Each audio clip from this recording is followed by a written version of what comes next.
2021-22 में देखोगे ना तो 22 क्वेश्चंस वर आस्क्ड, मतलब 44 मार्क्स का हिस्ट्री आर्ट एंड कल्चर पूछा गया। मेरे जैसे प्रतीक जब पैट्रिक बनना शुरू हो गए तो कुछ को पता चला, बोले छोटी गंगा कह के नाले में कूदा दिया इसने, right. Interestingly Dutch and British were overlapping there powers. Clive became the first official जिसने ये डिवाइड एंड रूल की कहानी को भी आगे चलाया। अब why Cornwallis is important with respect to British conquest, तो उसके पीछे के दो कारण आपको मिलेंगे। The early economic critics in this country were the Parsis, they were the champions of economic nationalism. Who was Dadabhai Naoroji, who was Dinshaw Wacha, who was Pherozeshah Mehta. चलिए sir हम शुरू करते हैं। आप सब लोगों ने मॉडर्न हिस्ट्री थोड़ी बहुत पढ़ी होगी, राइट? हाँ, तो अपन है ना एक बर्ड्स आई व्यू लेंगे मॉडर्न हिस्ट्री के कंटेक्स्ट में। इंटेंशन हमारा ये है कि आधुनिक भारत को अच्छी तरह से हम समझ भी ले, थोड़ा रिवाइज भी कर दे chronologically, right from the British conquest to 1947, right. तो मैं आपको क्रोनोलॉजिकली थीम बताता रहूँगा, साथों के साथ हम लोग लिंकेजेस एस्टैब्लिश करते रहेंगे कहाँ से क्वेश्चंस आते हैं। और mainly history is all about facts, right. तो ये गलत फहमी मत रहिएगा कि हिस्ट्री में तंबूरा आता है, ये आता है, कंसेप्ट आता है, ऐसा कुछ नहीं सर, है ना। सीधा फैक्ट पूछता है यूपीएससी, तारीखें पूछेगा, इवेंट्स पूछेगा, पर्सनालिटीज़ पूछेगा, किसने किया, कहाँ पे किया, कौन सी घटना हुई थी। तो ये सब बड़ी बड़ी बातें और वड़ा पाव खाते होता है, राइट, है ना। सो मैं इसके लिए बता रहा हूँ क्योंकि लोगों को क्या वो गलत फहमी, बोले वो तो IQ चेक नहीं, EQ चेक करता है, नहीं इधर उधर, है ना। वो क्वेश्चंस देखोगे सीधा तारीख पूछता है, 7 अगस्त 1905 के दिन स्वदेशी मूवमेंट शुरू हुआ था कि नहीं हुआ था। It's a fact around, right. So you are suppose to remember, you are suppose to recall the days, okay. तो खैर मेरा नाम प्रतीक नायक है और हम लोग शुरू कर रहे हैं मॉडर्न हिस्ट्री के कंटेक्स्ट में। इस बार हिस्ट्री की कहानी ऐसी है कि इसमें 16 सवाल आ गए गलती से, क्योंकि बीच में ये सब्जेक्ट बहुत बदनाम हो गया था। क्योंकि पिछले साल 13 सवाल आ गए थे सर, ठीक है ना, मैंने और पिछले साल का डाला नहीं है, but last year it was 13 questions. अच्छा, इंटरेस्टिंगली अगर आप 2021-22 में देखोगे ना तो 22 क्वेश्चंस वर आस्क्ड, मतलब 44 मार्क्स का हिस्ट्री आर्ट एंड कल्चर पूछा गया था। So the questions keeps on fluctuating, the weightage keeps on fluctuating. So we should be preparing whole subject, है ना। हम तो आज तो खैर मॉडर्न का ही कर रहे हैं, पर ये गलत फहमी में मत रहिएगा कि भाई हिस्ट्री से आता है नहीं आता है। इस बार इंटरेस्टिंग आप देखोगे तो मिडिवल से एक भी सवाल नहीं आया, ठीक है। मॉडर्न से 8 पूछ दिए, बीच में आर्ट एंड कल्चर बहुत डोमिनेट कर रहा था, 1 कर दिया। और एंशिएंट तो बड़ा प्यारा है यूपीएससी को, है ना।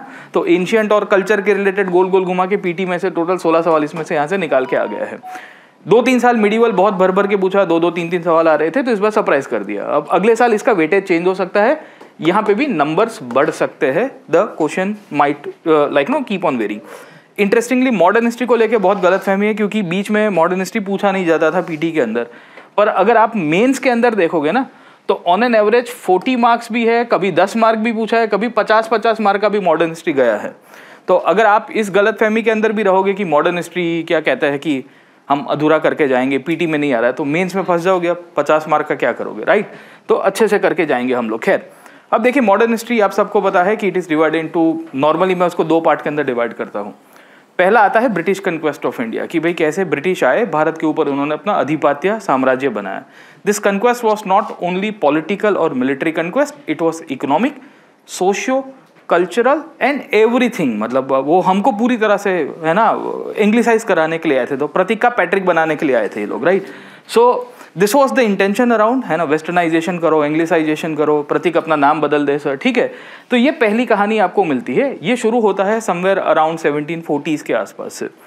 ये कॉन्क्वेस्ट इस तरह से होना शुरू हुआ कि पहले यूरोपियंस को हटाया, वहाँ से सवाल आते हैं कि भाई डचों को कब डिफीट किया, फ्रेंच को कब डिफीट किया, पोर्चुगीज को कब डिफीट किया, राइट। और जब ये हो गया, इसके साथ साथ धीरे धीरे करके मेरे जैसे प्रतीक जब पैट्रिक बनना शुरू हो गए तो कुछ को पता चला, बोले छोटी गंगा कह के नाले में कूदा दिया इसने, राइट। तो इवेंचुअली वी स्टार्टेड रिएक्टिंग, है ना। तो हमने रिएक्शन देना शुरू किया, उसको कहते हैं इंडियन रेस्पॉन्स। हमने रिवॉल्ट्स किए, 1857 सिपाही म्यूटिनीज हुई, राइट। हमारे यहाँ सिविलियन, पीजेंट, ट्राइबल्स, अलग अलग समाज के द्वारा विद्रोह होने शुरू हो गए।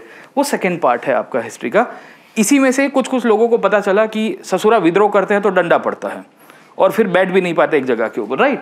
तो इवेंचुअली लोगों ने फिर ऑर्गेनाइज मूवमेंट शुरू किया, कहा कि चलो अब शांति भर हम लोग पॉलिटिकल एक्टिविटी करेंगे, छोटा मोटा आंदोलन करेंगे।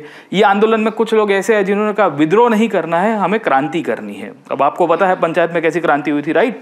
तो वैसी वाली क्रांति नहीं है, आइडियोलॉजिकली एक बहुत बड़ा बेस आपको क्रिएट होते हुए मिल जाएगा। एक ऐसा बेस जहां ये कहा जाता है कि we want to establish something called as United States of India with a federation. किसने कहा था? HSRA ने, हिंदुस्तान सोशलिस्ट रिपब्लिकन एसोसिएशन। दोस्तों, वीडियो में आगे जाने से पहले अगर आप यूपीएससी की फुल टाइम तैयारी करना चाहते हो और आप सोच रहे हो कि एक ऐसी जगह जहां मुझे पूरा फाउंडेशन करवाया जाए, प्रीलिम से लेके मेंस तक, ऑप्शनल से लेके इंटरव्यू तक, कॉम्प्रिहेंसिव वन स्टॉप सॉल्यूशन आपको कहीं पे मिल जाए तो कैसा होगा। जी हाँ दोस्तों, ये सॉल्यूशन हम आपको देते हैं अनअकैडमी के प्लेटफॉर्म पे। जी हाँ दोस्तों, अनअकैडमी इंडिया का टॉप मोस्ट एजुकेशनल प्लेटफॉर्म है जहां इंडिया के टॉप एजुकेटर्स के द्वारा क्लासेस कंडक्ट किए जा रहे हैं। अभी आपको 1 साल की सब्सक्रिप्शन अवेलेबल करवाई जा रही है अनअकैडमी के द्वारा एट 17,999। उसमें भी आप देखोगे तो अप टू 12 मंथ्स तक का एक्सटेंशन अवेलेबल है। फायदा इसका यह है कि इसके अंदर पूरा का पूरा जीएस, सीसेट टेस्ट सीरीज जो फाउंडेशन के लिए आपको प्रीलिम्स मेंस में काम में आएगा उसका कवरेज मिल जाएगा। जितनी भी बैचेस है वो बैचेस इसके अंदर कवर मिल जाएगी। आपकी मेंस की आंसर राइटिंग इवैल्यूएशन भी हो जाएगी, डाउट सॉल्विंग, और अगर आप आइकॉनिक सब्सक्रिप्शन लेते हो तो आपको मेंटरशिप भी अवेलेबल कराई जा रही है। ये लिमिटेड पीरियड ऑफर है अनअकैडमी के द्वारा, इसका जरूर से लाभ उठाइए दोस्तों। और सब्सक्रिप्शन लेते समय ये कोड का यूज करना ना भूलिएगा, PN लाइव। मैं प्रतीक नायक और मेरे साथी एजुकेटर्स आपको कॉम्प्रिहेंसिव कवरेज देंगे जहां आपको वन स्टॉप सॉल्यूशन मिलेगा यूपीएससी की तैयारी के बारे में। दूसरा, हमारी नई नई बैचेस आपको लॉन्च होते हुए मिल जाएगी। जैसे हम लोग प्रारंभ बैच हिंदी के लिए लॉन्च कर रहे हैं। वी विल सी कि हम मृणाल सर की बैच लॉन्च कर रहे हैं 17 जुलाई को। मृणाल सर की सब्जेक्ट है इकोनॉमी, साथों के साथों हमारे भी दूसरे सब्जेक्ट आपको मिल जाएंगे। मैं history, geography, polity, CSAT, current affairs, सब कुछ आपको अवेलेबल मिल रहा है, तो इसका जरूर से लाभ उठाइए। So you can imagine the difference between what was the ideology in 1857. 1857 में हमारे लोगों ने विद्रोह किया, सैनिकों ने विद्रोह करना शुरू किया। You might be aware about, right? सिपाही mutiny. The difference between 1857 and 1928 was what? 1928 they had a clear-cut vision कि this is what we want to do. खैर they were not successful, that's a secondary thing, है ना। तो impact आपको ये अलग तरह से देखने को मिलती है, तो उसको इंडियन रिस्पॉन्स के रूप में कहते हैं। पहले इसको देख लेते हैं ब्रिटिश कन्क्वेस्ट ऑफ इंडिया के केस में कि ब्रिटिश कन्क्वेस्ट ऑफ इंडिया कहाँ से होना शुरू हुआ था। अब देखिए, ब्रिटिश कन्क्वेस्ट ऑफ इंडिया आपको अगर देखना हो तो आपको पहले पोर्चुगीज को देखना पड़ेगा, फ्रेंच को देखना पड़ेगा, डचों को देखना पड़ेगा, डेन्स को देखना पड़ेगा, और इनको डिफीट किया गया था ब्रिटिश के द्वारा as a part of not conquest of India but as a part of monopoly in trade and practices. Right और रॉन्ग सर? ठीक है, ये यूरोपीय शक्तियाँ थी सबकी सब। ये लोग भारत में आने की इच्छा रखते थे। क्यों रखते थे मिडिवल एजेस के अंदर? क्योंकि यहाँ पे चंकी चाट मसाला मिलता था, आप सबको पता ही होगा। वो चंकी चाट मसाला जो सोने से ज़्यादा मूल्यवान था, ब्लैक पेपर, ब्लैक गोल्ड के रूप में कहते हैं उसको। तो इन परिस्थिति में जब पोर्चुगीज आए, डच आए, अंग्रेज खुद आए, डेन्स आए, डेन्स यानी डेनमार्क से आए, और फिर फ्रेंच आते हैं, ये जितने भी 4-5 बड़ी शक्ति आती, इनमें से वी विल फाइंड कि इंग्लिश जो है वो सबसे बड़ा अपना साम्राज्य बनाने में तैयार हो गए। Right.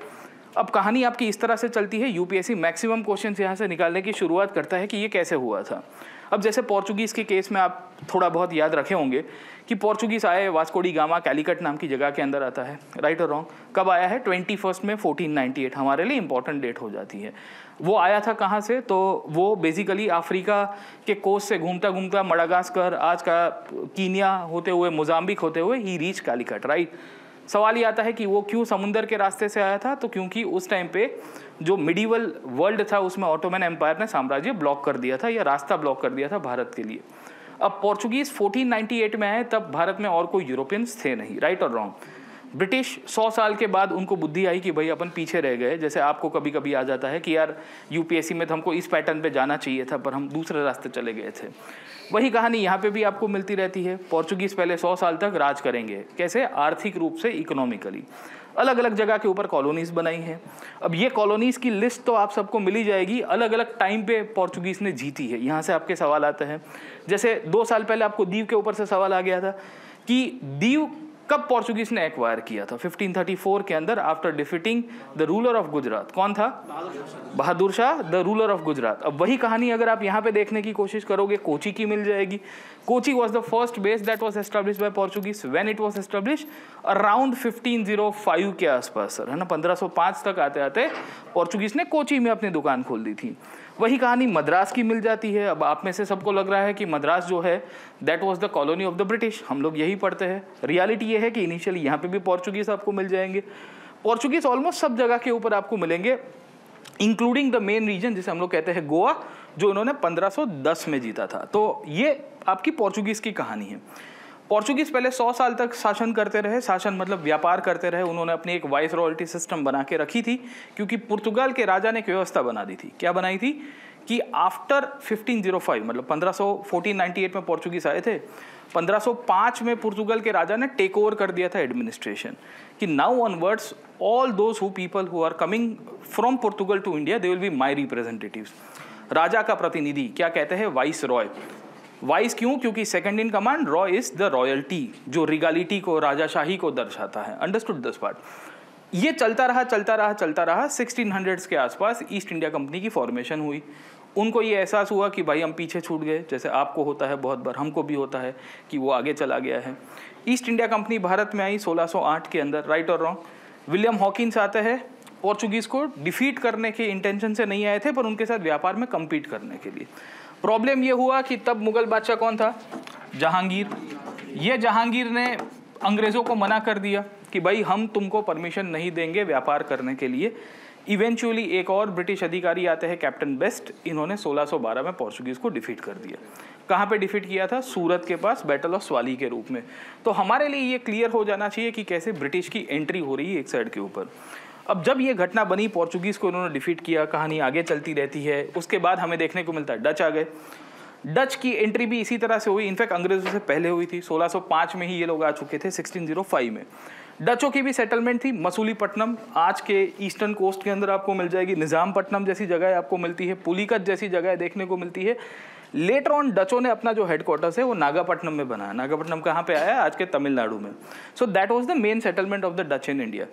Interestingly Dutch and British were overlapping there powers. Okay, वो दोनों शक्तियों के कंटेक्स्ट में, व्यापार के कंटेक्स्ट में एक दूसरे के साथ compete करते रहते थे। इनों के बीच में लड़ाई भी हो गई। कहाँ कहाँ लड़ाई हुई है? तो एक लड़ाई होती है आज के इंडोनेशिया में। Somewhere in 1623 there was a massacre in Indonesia. Massacre तो नहीं, छोटी मोटी हत्या हो गई थी, 10 लोग को मार दिया था। किसने मारा था? डचों ने अंग्रेजों की पिटाई कर दी थी, राइट? ये हमको कहानी थोड़ी बहुत क्लियर हो जानी चाहिए। और समय का पहिया आप जाओगे तो 1674 में डच और ब्रिटिश के बीच में एक और लड़ाई हुई थी, सूरत को लेके खास करके, और बे ऑफ बंगाल को लेके। इन लड़ाइयों में भी वी विल सी कि डच वर डोमिनेंट। अब सवाल ये आता है कि डच इतने डोमिनेंट थे तो फिर अंग्रेजों के हाथों मार क्यों खा गए, है ना? तो डचों का एक पूरा फोकस रहा था कि भाई हम साउथ ईस्ट एशिया की तरफ व्यापार करेंगे। ये व्यापार कैसा था? It was a round trade system. South east Asia यानी कि आज के मलक्का वाले रीजन से ये लोग स्पाइसेस और बहुत सारी वस्तुएं लेके आते थे, इंडिया में कुछ बेचते थे, यहाँ से कुछ और वस्तुएं लेके जाके they used to sell it in England. Okay, और टेक्सटाइल के ऊपर उनकी मोनोपोली थी खास करके, और स्पाइसेस को लेके। अब ये जो डच है, इन्होंने अंग्रेजों के साथ 1700 तक सेटल कर दिया था कि भाई हमको लड़ना नहीं है, जैसे आपने पोर्चुगीज को हराया था। इवेंचुअली डचों की जो एम्बिशन है बढ़ती है somewhere in the year 1750s। क्यों बढ़ी थी? क्योंकि 1757 में ईस्ट इंडिया कंपनी ने प्लासी की लड़ाई की थी। सबको पता होगा प्लासी कब हुआ था? 1757 के अंदर। The battle of Plassey that took place, उसमें मीर जाफर को ईस्ट इंडिया कंपनी ने अपना पपेट बना दिया था, अपना गुलाम बना दिया था, मीर जाफर को राजा बनाने के बाद। मीर जाफर 1757 से ईस्ट इंडिया कंपनी के चुंगुल में आ गया। अब कहानी और आगे चली। Mir Jafar wanted to get freed from the company's, the clause of the East India Company. Robert Clive उस टाइम के अंदर आपका गवर्नर हुआ करता था बंगाल के अंदर। सो जाफर कॉन्टेक्टेड द डच। डचों की एक सेटलमेंट बंगाल में हुआ करती थी जिसे हम लोग कहते हैं तीनसुरा, या हुगली के पास आपको एक छोटा सा कस्बा देखने को मिल जाएगा। मीर जाफर ने डचों को कांटेक्ट किया, वहां अंग्रेजों को पता चला। अंग्रेजों ने मीर जाफर को तो हटाया, साथों साथ डचों को भी हरा दिया। कहाँ पे हरा दिया? बेदरा की लड़ाई के अंदर। तो ये हमारे लिए इंपॉर्टेंट तारीख हो जाती है। 1759 में क्या हुआ था? बैटल ऑफ बेदरा। तो पहली लड़ाई हुई आपकी यूरोपियंस के कंटेक्स्ट में, इन्होंने स्वाली की लड़ाई की। दूसरी हुई बेदरा। अब यहाँ पे तारीखें बहुत सारी है, पर आपको इंपॉर्टेंट सेटलमेंट्स यूपीएससी पूछता है, इसके लिए आप देख लीजिएगा सर, ठीक है? और बात आगे चली। ब्रिटिश को एक और लोग compete कर सकते थे, वो थे डेन्स, यानी कि डेनमार्क से आए हुए। आधे लोग को तो नक्शा भी नहीं पता चलता डेनमार्क किधर आया भाई, है ना? तो है ना, तो लिखना पड़ता है डेनमार्क, झंडा वंडा दिखाना पड़ता है। खैर, डेन्स की कहानी ये है कि ये अंग्रेजों, जैसे अंग्रेज 1608 के अंदर आए थे, डेन्स 1620 में आए थे। इन्होंने एक सेटलमेंट बनाया था ट्रांकेबार के अंदर। ट्रांकेबार कहाँ है? आज का तमिलनाडु के अंदर ही, है ना? तो नागापट्टनम से सटा हुआ विस्तार है, हमेशा से याद रखिएगा। Interestingly Danes did not had a bigger ambition to expand their empire in India. ये लोग ट्रांकेबार और एक और जगह के ऊपर सेटल हुए बंगाल के अंदर, उसका नाम था श्री रामपुर। ये श्री रामपुर हुगली कलकत्ता के नज़दीक है। डचों ने इसका नाम भी एक अलग तरह से दिया था, नाम बाद में दिया था फेडरिक नगर करके, और वहाँ पे जाके ये सेट हो गए। अब सवाल ये आता है कि डच जो थे, देवर known for प्रोसिलाइटिंग activities in India, missionary activities. 1700s के बाद जैसे जैसे अंग्रेज़ों की शक्ति बढ़ी है, यूरोपीय ताकतों की शक्ति बढ़ी है, और 1757 के बाद जैसे भारत में ब्रिटिश कन्क्वेस्ट होना शुरू हुआ, ब्रिटिश ने एक पॉलिसी यूज़ की थी। क्या थी? कि non interference in social customs in this country. Bharat के ऊपर राजकीय रूप से सत्ता हासिल की जाए, सामाजिक रूप से प्रतीक को पैट्रिक नहीं बनाने का। क्यों नहीं बनाने का? क्योंकि अभी धंधा करना है, सब गंदा है पर धंधा है ये, राइट। तो इन परिस्थिति के अंदर व्यापार करना था उनको, एक्सपांशन करना था। प्रतीक को पैट्रिक बनाएंगे, पैट्रिक बगावत कर देगा, अपने साथ 4 लोगों को और लेके आएगा, तो और फिर लॉ एंड ऑर्डर के इश्यूज हो जाएंगे। Understood this part? Okay. British continued this policy. इस दौर में Serampore became the safe haven for the missionary activities in the country. Almost up till 1813 charter act आपको पता होगा, 1813 का चार्टर एक्ट पास हुआ था। उसके बाद क्रिश्चियन मशीनरीज को फ्री हैंड दिया गया। बिफोर 1813 वन इंपॉर्टेंट सेंटर जो मिशनरीज के लिए इंपॉर्टेंट था वो था श्रीरामपुर। अब बात आगे चली कि डेन्स ने कोई कॉन्फ्लिक्ट की नहीं। 1840s तक आते आते आप देखोगे तो भारत में ब्रिटिश कन्क्वेस्ट ऑलमोस्ट पूरा हो चुका था। तो डेन्स ने कहा कि बाबुल की दुआएं लेती जा, जब तुझको सुखी संसार मिले, हम चलते हैं यहाँ से और छोटा मोटा धंधा पानी हमारा चल रहा है। तो इस तरह से डेन्स की आपको 2 ही जगह याद रखनी है, एक श्रीरामपुर और दूसरी कौन सी है? ट्रांकेबार। ये भी ब्रिटिश ने बाद में एक्वायर की। तो धीरे धीरे करके आप देखोगे तो भारत में अंग्रेजों का नक्शा बढ़ रहा है। इसी कंडीशन में अंग्रेज भी मैंने आपको बताया कि आ चुके थे। सूरत में, गोलकोंडा में 1625 में इन्होंने दुकान खोल दी। सूरत में 1612 में सवाली हॉल की लड़ाई के बाद इनको परमिशन मिल जाती है। 1639 में ही ब्रिटिश मद्रास पहुंच जाते हैं। फ्रांसिस डे ने यहाँ पे अपनी दुकान खोली। 1690 में इन्होंने सेंट डेविड नाम का पोर्ट खरीद लिया था मराठा से। क्यों? क्योंकि उस पीरियड के अंदर शिवाजी महाराज की मृत्यु हो चुकी है। संभाजी औरंगजेब के सामने लड़ते लड़ते वो भी कमज़ोर हो चुके थे। मराठास एक टाइम के ऊपर आज के तमिलनाडु वाले विस्तार में जिंजोर, तांजोर, जिंजी वाले रीजन्स के अंदर फैले हुए थे।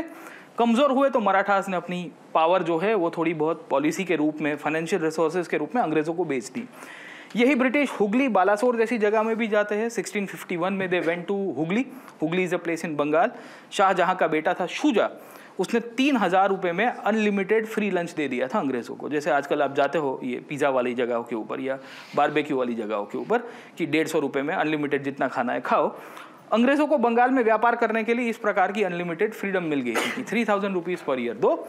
उसके बाद बंगाल ही था जो ब्रिटिश कन्क्वेस्ट का बेस बन के आया।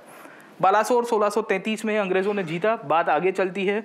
1660s में ब्रिटिश बॉम्बे भी एक्वायर करते हैं अपने ही राजा से, क्योंकि उनके राजा को किसी ने सोन पापड़ी के रूप में गिफ्ट किया था। किसने दिया था? पोर्चुगीज ने दिया था, राइट। ओके, समय का भैया आगे गया। ब्रिटिश ने 1690s तक आते आते कैलकाटा के अंदर फोर्ट विलियम बनाया। वो फोर्ट विलियम जो भारत में ब्रिटिश साम्राज्य का गढ़ बन गया। अब सवाल ये आता है कि जब इतने सारा कॉलोनाइजेशन हुआ इनके कंटेम्प्रेरी दौर के अंदर, फ्रेंच की भी एंट्री आपको देखने को मिल जाएगी। फ्रेंच सबसे लास्ट थे। लास्ट क्यों आए थे? क्योंकि उनके यहाँ पे एब्सोल्यूट मोनार्की चलती थी। एब्सोल्यूट मोनार्की का मतलब क्या होता है कि मेरे मन को भाया मैं नहीं, वाइल्ड लाइफ प्रोटेक्शन एक्ट लग जाएगा, जो भी है, डोमेस्टिक भी लग जाएगा, पर मैं कुछ और काट के खाया सर, ठीक है। राजा जब कहता है कि भाई I am the state and my word is the law, that is actually called as what? Absolutism sir, ठीक है।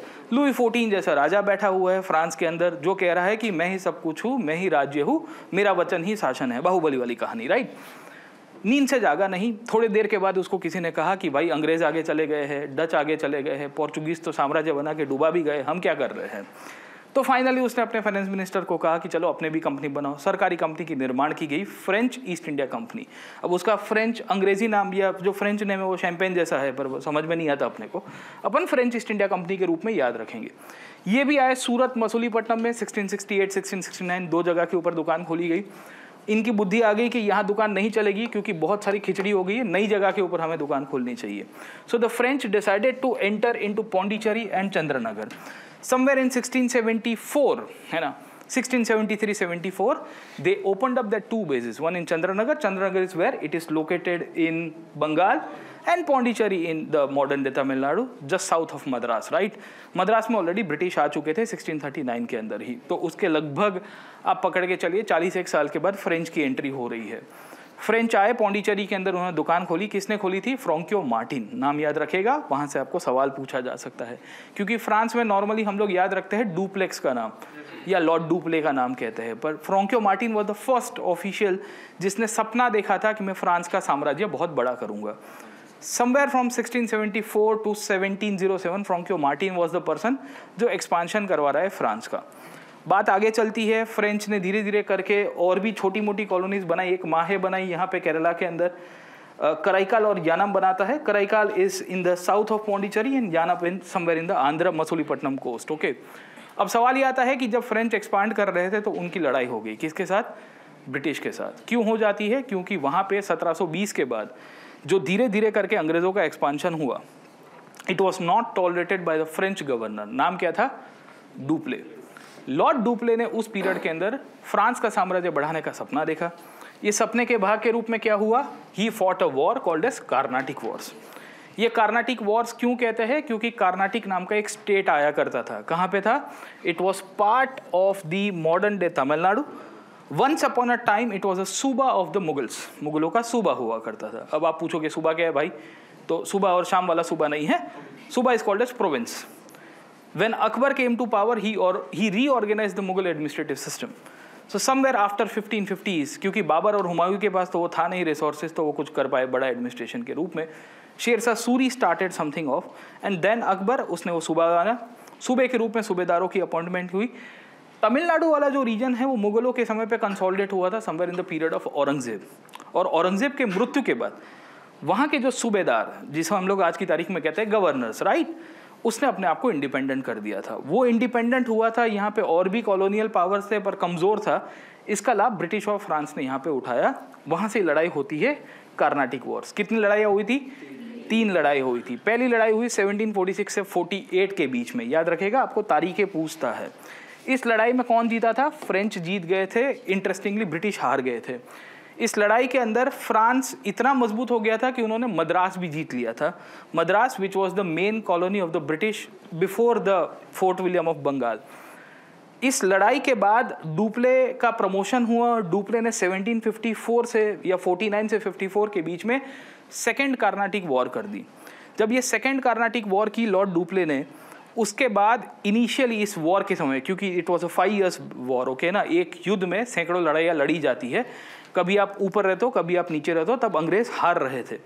ये लड़ाई में डुप्ले किंग मेकर बन के आया था। किंग मेकर बन के क्या होता है कि राजाओं को पपेट के रूप में अपॉइंट करने का कामकाज डुप्ले कर रहा था। उसने 2 राज्यों में अपने पपेट रिजीम्स को बनाया था, एक कार्नाटिक स्टेट के अंदर खुद, और दूसरा एक मुगलों का बहुत ही इंपॉर्टेंट सूबा जिसका नाम था हैदराबाद। हैदराबाद और कर्नाटक के ऊपर डुप्ले की जीत हासिल हुई। उस दौर में डुप्ले को लगता था आज मैं ऊपर आसमान नीचे, आज मैं आगे जमाना है पीछे। पर एक चपरासी आके बाजी मार गया। कौन था? Robert Clive. He was a clerk in the East India company's administration and he decided to counter attack. उसने कहा attack is the best defence. अगर ये हमारी जगह में आके हमको खदेड़ रहे हैं फ्रेंच लोग, हम अंग्रेजों की जगह के ऊपर जाते। उसने कहा मद्रास और आरकोट को हम लोग फिर से रिकैप्चर करेंगे। Arcot was the capital of the Carnatic state around, और कहानी पलट गई। रॉबर्ट क्लाइव 2 महीने तक आरकोट की सीज को झेलता है। 250 सैनिकों के साथ उसने पूरे के पूरे आरकोट के किलों को कैप्चर करके रखा। लगभग 5000 से ज़्यादा सोल्जर्स ने डेली इनके ऊपर 2 महीने तक आक्रमण किया, पर Robert Clive was able to survive. कहानी पूरी तरह से बदल गई। Dupleix was recalled back. A new governor was sent called as Godeheu, जिसने सेकेंड कार्नाटिक वॉर को नलीफाई किया या कैंसिल किया या ख़त्म कराया। इंटरेस्टिंगली इसमें ब्रिटिश का हाथ ऊपर रहा। इसके बाद डिसाइड किया गया कि ब्रिटिश और फ्रेंच नहीं लड़ेंगे, पर अगेन 1756 में तीसरी लड़ाई हो गई। इस तीसरी लड़ाई के दौर में वी विल सी कि फ्रेंच हार गए। अब आप पूछोगे क्यों हार गए? तो जब आपके पास लीडर्स नहीं होते तो क्या होगा sir? You don't have a leader, then what will happen sir? ठीक है, 1756 से 63 के बीच में there was no Dupleix. Interestingly France में, भारत में जिसने साम्राज्य बनाने में डुप्ले के बाद किसी ने मदद की थी, वो था एक बसी करके एक ऑफिशियल। हु वाज बसी? बसी was the resident in the state of Hyderabad. He was the one जो हैदराबाद के अंदर खेला कर रहा था और फ्रांस की पेनिट्रेशन करवाने की कोशिश कर रहा था। He was called back by one more ambitious dauphin called as Lally. Lally करके एक गवर्नर भेजा गया था फ्रांस के द्वारा, जो कह रहा था कि भाई मैं अपना साम्राज्य बनाऊंगा डुप्ले से भी बड़ा, पर उसने पूरी खेल पलटा दिया। आखिर के अंदर फ्रेंच हार जाते हैं। कहाँ पे हारते हैं? वांडी वॉश की लड़ाई के अंदर। आयरी कूट जैसे ऑफिशियल्स आपको देखने को मिलते हैं ब्रिटिश एडमिनिस्ट्रेशन के अंदर। ब्रिटिश जीत गए, फ्रांस हार गया। ट्रीटी ऑफ पेरिस हुई और फ्रांस को कह दिया गया कि 4 जगह पे रहने का। कौन सी? यानम, माहे, कराईकाल और Chandernagore. This are the 4 territories that the French continued to hold till 1954। 1954 में फ्रांस ने खुद ही ये जगह खाली करके दे दी। पूछो क्यों? 1954 में फ्रांस को मार पड़ गई थी वियतनाम के अंदर।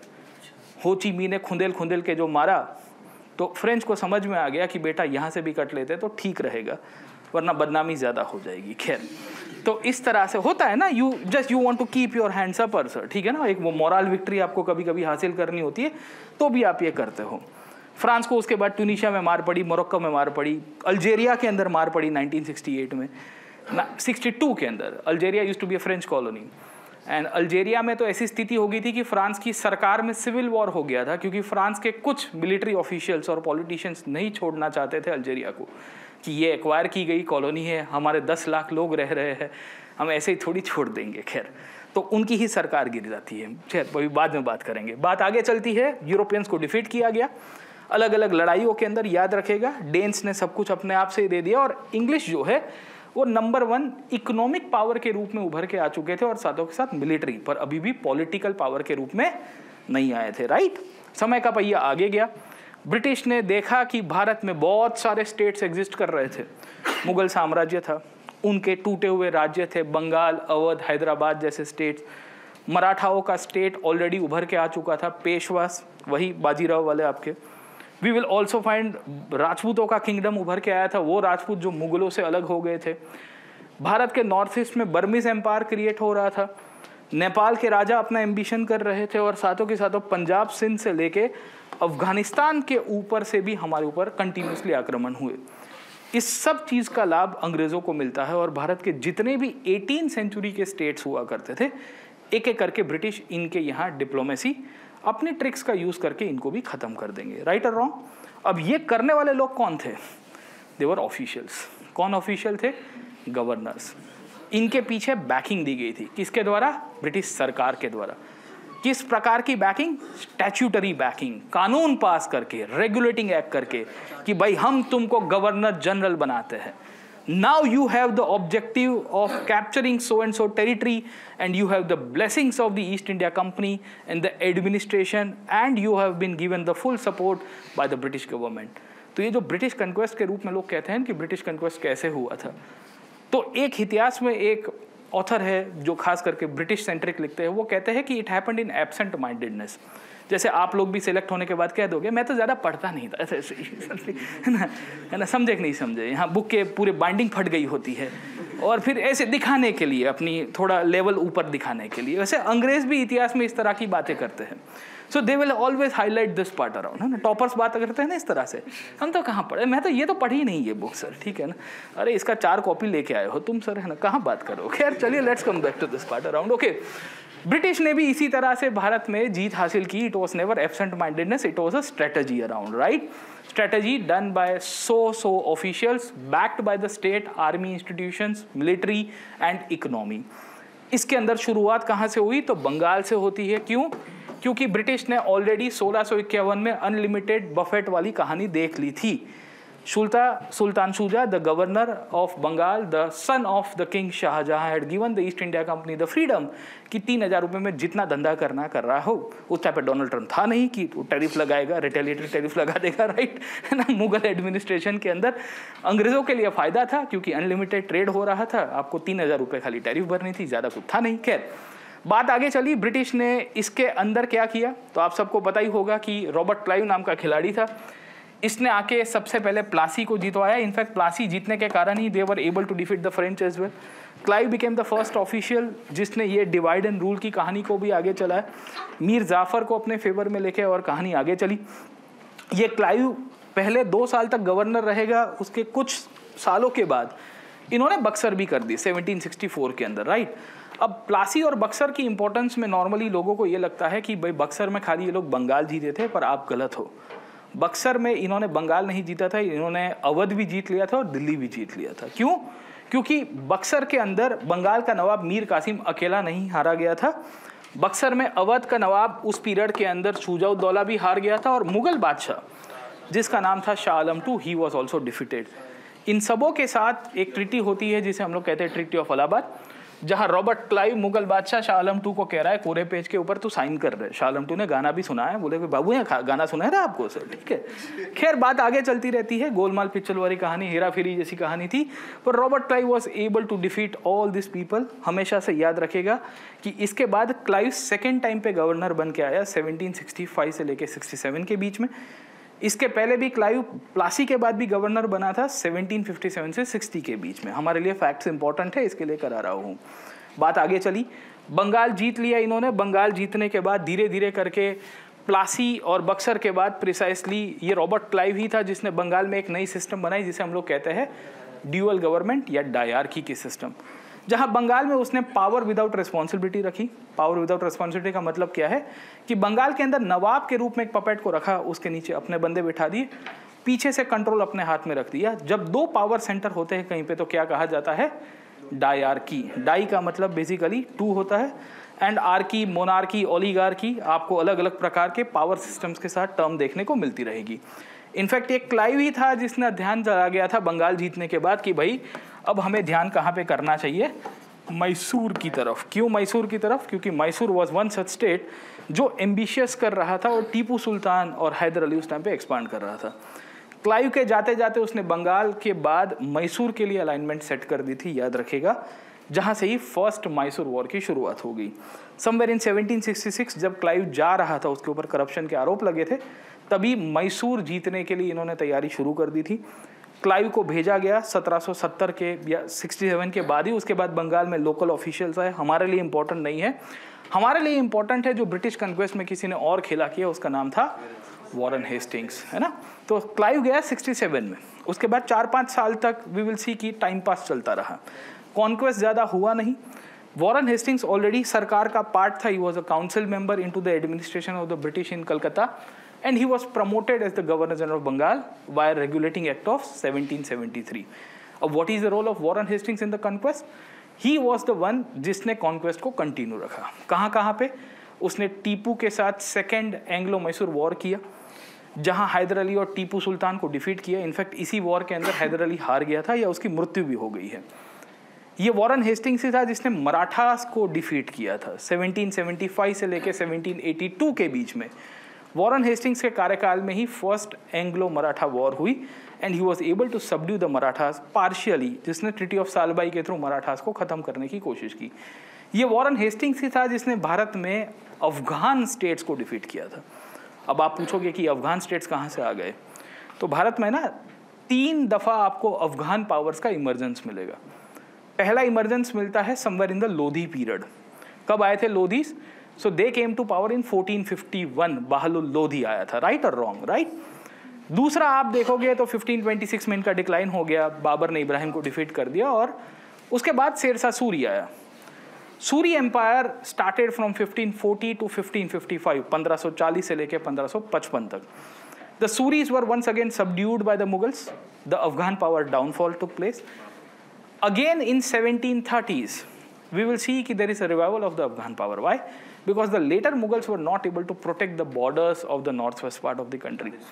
और अफगानिस्तान के जो एम्पायर था, नादिर शाह उस टाइम पे अफगानिस्तान को कंट्रोल करता था। नादिर शाह खुद ईरानियन था, Afghanistan was part of his empire. उसके समय पे आक्रमण शुरू हुए। 2 अफगान सेनापति भारत में हैं। एक अगर आप देखने की कोशिश करोगे तो उसका नाम था मोहम्मद बंगश। मोहम्मद बंगश ने फरुखाबाद नाम की जगह पे अपना किंगडम खोला, आज के वेस्टर्न यूपी में, और दूसरा रोहिलखंड के अंदर खोलता है, राइट। ये 2 किंगडम ऐसे आए जो लोग सबसे पावरफुल होते हैं, और रोहिलखंड का जो किंगडम था उसको कोई डिफीट करता है तो आपका वॉरेन हेस्टिंग्स करेगा इन द ईयर 1774। उसके बाद अफगान पावर कमजोर हो गया। बचे कुछ अफगानों को किसने डिफीट किया? मराठास ने डिफीट किया, याद रखेगा। खैर बात आगे चली। वॉरेन हेस्टिंग्स अपना एम्बिशन दिखा रहा था। He was like we are the new nawabs of Bengal. अब आप पूछोगे ये नवाब क्या होता है, तो एक होता है कबाब। पर कबाब वाले को कभी वो क्या नवाब बोलना नहीं आता तो अपने आप को नवाब बोल देता है, राइट, है ना। तो उसको वह बोलना नहीं आता था, सो उनकी थोड़ी प्रोनाउंसिएशन में प्रॉब्लम थी, तो he used to call himself as the new nawabs of Bengal.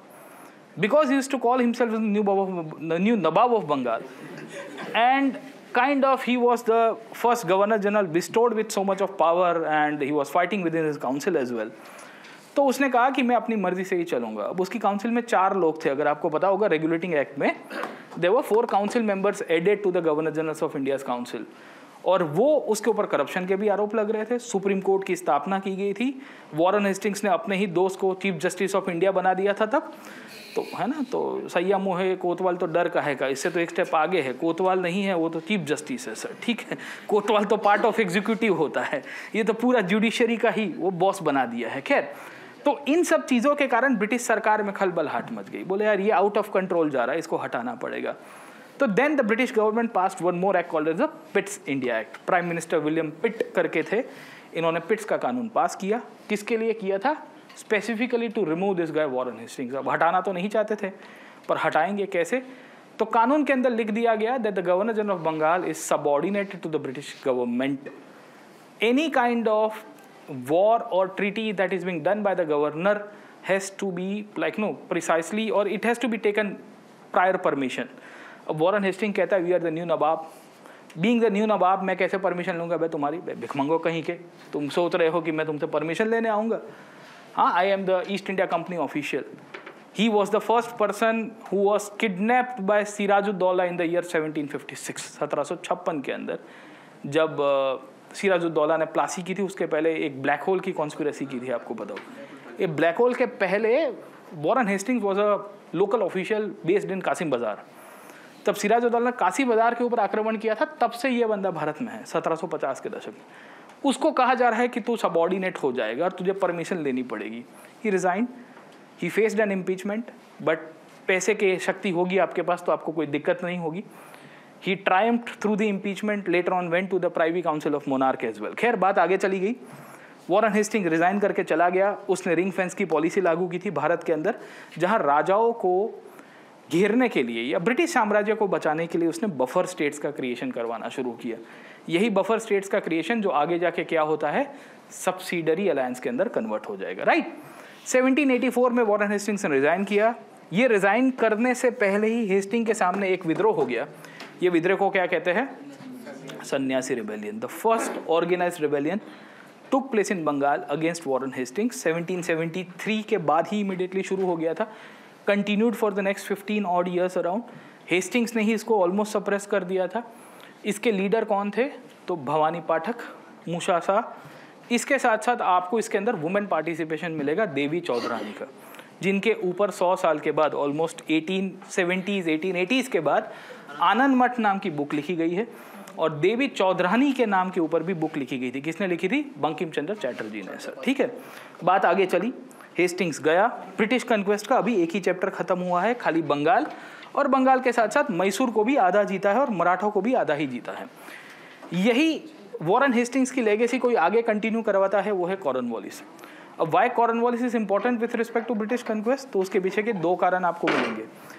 Cornwallis was not only a person who was related to the conquest in the military point of view, but he also wanted to administratively conquer India. वो कैसे करेगा? So he thought Indians are unfit in the administration. I should bring on Europeans in the administration and I should remove the Indians in the civil services, bureaucracy उस period के अंदर. और उसने police है, administration है, judiciary है, सब जगह के ऊपर यूरोपियनाइजेशन किया. तो इससे एक कॉन्क्वेस्ट हुई. पहली बात, बाहर के गोरे बंदे आए और इन्होंने आके भारत में कानून व्यवस्था लागू करने की बात की. कॉर्नवालिस ने कानून भी पास करवाया था बाद में, जैसे हम लोग कहते हैं Cornwallis code. The first rule of law system Cornwallis लेके आया था भारत में. ज़मींदारी सिस्टम को भी लागू किया ज़मींदारों के कंटेक्स्ट में, और इसने टीपू सुल्तान की बची खुची पावर को ख़त्म कर दिया 1790 से 92 के बीच में, which is also part of the British conquest only. Why? Because it was Cornwallis only जिसने टीपू को ख़त्म कर दिया था ऑलमोस्ट. वो चाहता तो टीपू सुल्तान को मार सकता था, पर उसने वो नहीं किया. क्यों? क्योंकि टीपू को वो जिंदा रखना चाहता था. टीपू को ख़त्म करने के लिए कॉर्नवालिस ने हैदराबाद और मराठा की साथ ली थी. अगर वो टीपू को ख़त्म कर देता था, what would have happened? He would have to share the resources, money, land with Hyderabad and Marathas. तो इसके लिए कॉर्नवालिस ने एक बहुत फेमस स्टेटमेंट दिया कि I have effectively crippled my enemy without making my friends too much formidable, right. ये Cornwallis की कहानी थी। कॉर्नवालिस 7 साल तक इंडिया में रहा है। 1793 का चार्टर एक्ट जस्ट ये जाता है, उसके बाद तुरंत ही आ जाएगा, याद रखेगा। ये 2 दफ़ा भारत का गवर्नर बनेगा। He is the only person in the administrative conquest history that he has been made twice the governor. एक 1786 से 93 में रहा और एक 1805 में वो आएगा वापिस। ये पहला व्यक्ति बना जिसका मृत्यु भी इंडिया में हो गया गवर्नर के रूप में, पर नेचुरल था। इसके सिवा एक और एडमिनिस्ट्रेटिव कॉन्क्वेस्ट में गवर्नर आपको मिलेगा जिसको मार दिया गया है ऑन ड्यूटी। क्या नाम था? मायो। आगे डिस्कस करते हैं उनकी कहानी को, आगे चलेंगे सर। कॉर्नवालिस के बाद ज़्यादा कोई किसी ने एक्सपांड नहीं किया। एक बंदा जो आके एक्सपांशन करता है उसका नाम था रिचर्ड वेलेस्ली। ये वेलेस्ली वो व्यक्ति था जिसने भारत के अंदर सब्सिडियरी अलायंस नाम की सिस्टम लागू की थी। सब्सिडियरी अलायंस के तहत क्या होता था? राजा की सेना खत्म कर दी जाती थी। जो राजा ये ट्रीटी साइन करेगा उसकी फॉरेन पॉलिसी अंग्रेज़ों के हाथ में आ जाएगी। उसकी प्रोटेक्शन की जिम्मेदारी ईस्ट इंडिया कंपनी देगा। उसके साथों साथ आपको ये भी देखने को मिलता है कि कंपनी उससे पैसा चार्ज करेगी, प्रोटेक्शन मनी कह सकते हैं या रिसोर्सेज के रूप में।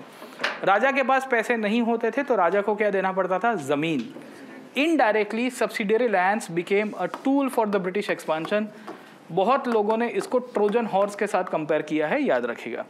ये वेलेस्ली था जिसने टीपू को भी कहा कि तू सब्सिडियरी अलायंस कर दे, पर टीपू ने बहुत फेमस लाइन अपने सामने डायलॉग के रूप में लिखी थी कि it is better to live one day as a lion than living whole life as a bakri, right? है ना, मैं बकरी बन के थोड़ी जीऊँगा बे, टीपू सुल्तान हूँ, आई एम द सुल्तान, है ना। आप देखिए हैदर अली इसका फादर हुआ करता था, वो पहली 2 एंग्लो मैसूर वॉर लड़ता है। Hyder Ali, till the time he was the ruler of Mysore, he never proclaimed that he is a sultan. He always kept the Wadiyars in power. Wadiyars were the original rulers of Mysore state. He said, I am the servant of the Mysore.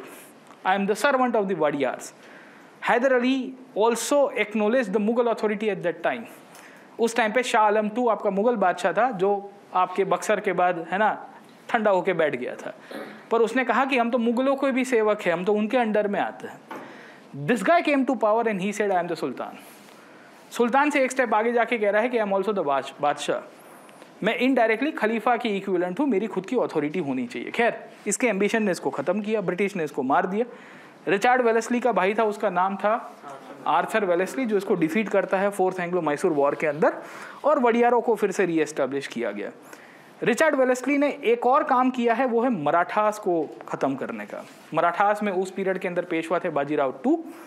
वो Bajirao II जिन्होंने अपने ही एक मंत्री की हत्या कर दी थी। दौड़ते दौड़ते इनके पास गए कि बचा लो। इसने कहा कोरे पेज के ऊपर साइन कर दो, मजा आ जाएगी सर, ठीक है।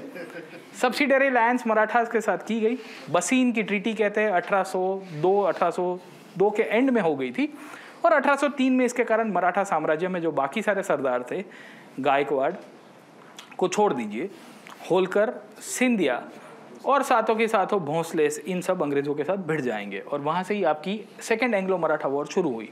वेलेस्ली ने शुरू की थी। वेलेस्ली को 1805 में भेज दिया गया। क्यों? क्योंकि वेलेस्ली ने इस लड़ाई में बहुत रिसोर्सेज स्पेंड कर दिए थे, पर मराठास खत्म नहीं हो पा रहे थे। इंटरेस्टिंगली वेलेस्ली ने कॉलेज की स्थापना की थी बाय दिस टाइम, जिसे हम लोग कहते हैं फोर्ट विलियम कॉलेज। ये कॉलेज के माध्यम से Wellesley wanted to make sure कि he will create a kind of legacy of civil servant, जिनको ट्रेनिंग भी खुद दे। उसके बाद जो ब्यूरोक्रेट कंपनी के एडमिनिस्ट्रेशन में आए, वो कहते थे कि हमारा नेता कैसा हो, रिचर्ड वेलेस्ली जैसा हो। कोर्ट ऑफ डायरेक्टर्स और बोर्ड ऑफ कंट्रोल में फफड़ाट आ गया, बोले इसको भगाओ बे और ये कॉलेज को भी बंद करो, क्योंकि we wanted to create loyal civil servants who take oath on behalf of the English state and not Richard Wellesley. Right और रॉन्ग सर? ठीक है। इसके बाद ये फोर्ट विलियम कॉलेज को बंद कर दिया गया, और फिर इंग्लैंड में हिलबरी नाम की एक जगह है, वहाँ पे सिविल सर्विसेज की ट्रेनिंग की संस्था खुल जाती है। पहली लबासना की ब्रांच वेलेस्ली ने खोली थी, याद रखिएगा इस तरह से, ठीक है। ये भी कॉन्क्वेस्ट का पार्ट है, क्योंकि ब्यूरोक्रेसी के थ्रू ही ब्रिटिश कॉन्क्वेस्ट हुआ था, हमेशा से आपको ध्यान रखना है। वेलेस्ली के बाद कॉर्नवालिस को भेजा गया 1805 में ही, पर ये बाबा गाजीपुर के अंदर निपट गए। इनके बाद इसी का ही काउंसिल मेंबर बार्लो को गवर्नर के रूप में भेजा जाता है। He was already part of the administration. Barlow कुछ ज़्यादा एक्सपांशन नहीं करता है, क्योंकि ऊपर से आदेश था कि नॉन इंटरवेंशनिस्ट पॉलिसी को कंटिन्यू रखना है, लड़ाई नहीं करनी है। हमने बंगाल जीत लिया है, मैसूर जीत लिया है, आगे का देखा जाएगा। इस दौर तक आते आते ब्रिटिश के सामने रिएक्शन शुरू हो गए थे। तो आप जो civilian peasants and tribal revolts पढ़ते हो ना, ऑल दिस रिवॉल्ट स्टार्टेड। दूसरी एक क्वेरी कैंडिडेट्स को, बच्चों को बहुत आती है सर ऑप्शनल के बारे में, और बहुत टाइम से बच्चे वेट भी कर रहे थे, एस्पायरेंट्स वेट कर रहे थे कि सर हिस्ट्री ऑप्शनल के बारे में हम किस तरह से तैयारी कर सकते हैं। तो आपको अगर हिस्ट्री ऑप्शनल की तैयारी करनी है तो हम लेके आए हैं अनअकैडमी के एप्लीकेशन के ऊपर, अनअकैडमी के प्लेटफॉर्म के ऊपर comprehensive course on history optional live and recorded. अब आप पूछोगे कि लाइव एंड रिकॉर्डेड का मतलब क्या होता है। तो दोस्तों हिस्ट्री ऑप्शनल एक ऐसा ऑप्शनल है जो ऑलमोस्ट मैं अनअकैडमी के प्लेटफॉर्म के ऊपर 500+ आवर्स, ऑलमोस्ट 500-550 घंटे के बीच में मैं कवर कराता हूं। ये पूरे के पूरे हमारे सेशंस ऑलरेडी तैयार है, उसके साथ साथ हम यहाँ पे लाइव आंसर राइटिंग भी करेंगे, उसके 100 घंटे अलग से, 100-200 घंटे के बीच में। तो मोटे मोटे तौर के ऊपर अगर आप पावर पैक्ड हिस्ट्री ऑप्शनल की तैयारी करने का प्लान कर रहे हो और आपको हिस्ट्री में थोड़ा भी इंटरेस्ट है तो आप अपनी कंफ्यूजन को दूर करिए और ज्वाइन करिए अनअकैडमी, जहां मैं आपके लिए हिस्ट्री ऑप्शनल लेके आ रहा हूं। हम लोग शुरू कर रहे हैं 22 तारीख से, 22 जुलाई से will be starting around, and इसके अंदर हम लोग देखने की कोशिश करेंगे हिस्ट्री ऑप्शनल को। पूरा का पूरा फाउंडेशन कोर्स है जहां आपको लाइव क्लासेस और साथों के साथों आपको रिकॉर्डेड क्लासेस, इन दोनों का मिक्सचर मिलेगा। आप जब सब्सक्रिप्शन लोगे तो आपको ये पूरा का पूरा टाइम टेबल मिल जाएगा। तो इंट्रोडक्शन है, ये सब के सब लाइव क्लासेस है। उसके बाद अगर आप देखोगे एप्लीकेशन के ऊपर ही तो आपको यहाँ पर रिकॉर्डेड क्लास की पूरी पूरी डिटेल मिल जाएगी। मैं आपको लाइव क्लासेस और रिकॉर्डेड क्लासेस के मिक्सचर के माध्यम से ये पूरा का पूरा कोर्स कराने वाला हूँ। ये बहुत ही फायदे में रहेगा आपको। क्यों फायदा है? क्योंकि हम लोग 4 दिन वी विल सी की रिकॉर्डिंग करेंगे, फिर हम लोग 2-3 दिन फिर लाइव आंसर राइटिंग करेंगे, फिर टॉपिक्स को आगे चलाएंगे। आपके कोई भी क्वेरी होगे हर 4th-5th डे, नॉर्मली हफ्ते में हम लोग 1-2 दिन कंटिन्यूअसली आपके साथ रहेंगे, और फिर बाकी का टाइम जो है आप अपने रिकॉर्डेड क्लासेस को देख के पूरी की पूरी तैयारी को आगे कंटिन्यू कर सकते हो। तो इसका जरूर से लाभ उठाइएगा। रिकॉर्डेड प्लस लाइव का मिक्सचर है, मैं फिर से कह रहा हूं, ये रिकॉर्डेड प्लस लाइव का मिक्सचर है, जहां तकरीबन 100 घंटे के आसपास मेरे लाइव क्लासेस है, और बाकी के पेपर 1 के अंदर ही अगर आप देखोगे तो 250 घंटे के ऊपर आपको यहाँ पे मिल जाएंगे with reference to the recorded classes around. और उसमें भी पेपर 2 अगर हम लोग ऐड करेंगे तो और 250 घंटे, और उसमें भी 80-100 घंटे के आसपास। तो मोटे मोटे तौर के ऊपर आपको 600 घंटे के ऊपर पूरा का पूरा ऑप्शनल मिल रहा है। तो इसका जरूर से लाभ उठाइए। ये पूरा टाइम टेबल है, आपको डिस्क्रिप्शन बॉक्स के अंदर लिंक मिल जाएगी, उसकी डिटेल आपको अवेलेबल कराई जाएगी, आप उसमें से सब्सक्रिप्शन ले सकते हो। ये कोड को यूज करना ना भूलिएगा, PN Live। इंटरेस्टिंगली अगर आप GS और ऑप्शनल का दोनों का कॉम्बो सब्सक्रिप्शन लेते हो तो आपको यहाँ पे अनअकैडमी की तरफ से ये कॉम्बो सब्सक्रिप्शन मिल रहा है 26,999 में। यस दोस्तों, अगर आप हिस्ट्री, PSIR कोई भी ऑप्शनल तैयारी कर रहे हो, मैं तो हिस्ट्री ऑप्शनल की नई बैच लॉन्च कर रहा हूँ, इसके लिए आपको बता रहा था, पर अगर आपका इनमें से कोई भी ऑप्शनल हो, चाहे एग्रीकल्चर हो, मैथमेटिक्स हो, वो आपका सोशियोलॉजी हो, एंथ्रोपोलॉजी हो, आप यहाँ पे हमारे साथ जुड़ सकते हो। You are most welcome to join us on the Unacademy. Somewhere in the 1790s only, जैसे सन्यासी रिवॉल्ट हुआ बंगाल में, इसके कंटेम्प्रेरी पीरियड में आपको मिलता है विजयनगरम के राजा का विद्रोह। इसी दौर में खास करके अगर आप देखोगे 1806 में 2 बड़े बड़े रिवॉल्ट हुए, both of them taking place in Kerala and Tamil Nadu. One of them was Vellore mutiny, British east India company की सेना के अंदर विद्रोह हुआ। एक ऐसा विद्रोह जिसके लिए इतिहास में कहा जाता है कि it was a precursor to 1857। 1857 के विद्रोह में जैसे बहादुर शाह जफर को राजा बनाया गया, यहाँ टीपू सुल्तान की जो फैमिली थी, बचे कुचे लोग थे, उसमें उसका बेटा भी था Fateh Haidar, he was made the monarch. सैनिकों के द्वारा विद्रोह किया गया था। कैंटोनमेंट में विद्रोह होता है और वो लोग चलते चलते चलते वेल्लोर फोर्ट को लिबरेट कराते हैं, जैसे मेरठ से विद्रोह हुआ था और दिल्ली में आए थे 10 मई 1857 के दिन। राइट, तारीखें याद है सबको? बत्ती गुल हो गई नहीं आधे लोग की सर। देखो इतिहास ऐसे ही होता है। हाँ एकदम सब। एक लंबा वर्कशॉप करेंगे एक दिन सर, पूरा 1 दिन का सर, ऐसे ही खड़े खड़े सर, ठीक है, लिखते रहना। खैर चलिए आगे आ जाते हैं। इसी के समय पे वेलुथम्पी का विद्रोह हुआ। मैं आपको ये क्यों करा रहा हूँ, क्योंकि ये सब टर्निंग पॉइंट्स है जहां से क्वेश्चंस आपको पूछे जाते हैं। वेलुथम्पी कौन था? He was the subsidiary alliance in the Dewan of the state of Travancore. Travancore को टीपू सुल्तान के दर से सब्सिडरी अलायन बना दिया गया है by the British east India company. और वेलुथम्पी ने विद्रोह किया था क्योंकि कंपनी से पैसे मांग रही थी, 3 लाख रुपया मांग रही थी। तो वेलुथम्पी ने कहा मैं विद्रोह करना ज्यादा प्रेफर करूंगा। बार्लो का टेन्योर 2 साल का ही था। तो अभी तक के जितने भी गवर्नर्स आए ना, उसमें सबसे शॉर्टेस्ट टेन्योर किसका रहा है? बारलो का। और अभी तक के सबसे गवर्नर्स में सबसे लॉन्गेस्ट टेन्योर किसका रहा है? वॉरेन हेस्टिंग्स का, ऑलमोस्ट 13-14 ईयर्स के आसपास आपको मिलेगा। बारलो के बाद आपको मिंटो की कहानी मिलती है। Minto was sent one more time to make sure कि तू लड़ाई मत कर भाई, हमारे पास पैसे नहीं है, रिसोर्सेस नहीं है, we don't have the money, neither we have the tool to expand the military point of view. Minto was very smart. उसने कहा कि चलो एक काम करता है, मैं डिप्लोमेसी के थ्रू कॉन्क्वेस्ट करता हूँ। कैसे? उसने 4 एम्बेसडर्स को भेजा। एक को भेजा Tehran, where is it located? Iran के अंदर। एक को भेजा काबुल, एक को भेजा अफगानिस्तान मेन तो, और एक पंजाब और सिंध के अंदर। टोटल 4 गए, सिंध, पंजाब, अफगानिस्तान एंड तेहरान। उसमें बाकी के 3 को स्ट्रेटेजिकली देखने के लिए भेजा गया था, और चौथे को स्पेसिफिकली कहा गया कि तुम जाके रणजीत सिंह को कन्विंस करो कि सतलज नदी के नीचे ना आ जाए वो। क्यों? क्योंकि रणजीत सिंह 1799 के अंदर पंजाब में राजा के रूप में निकल के आए थे, और रणजीत सिंह जिस तरह से एक्सपांशन कर रहे थे उसके डर से ब्रिटिश ने रणजीत सिंह के साथ ट्रीटी करने का प्लान कर दिया। 10 साल में रणजीत सिंह ने ऑलमोस्ट नॉर्थ के एरियाज को कंसोलिडेट किया था।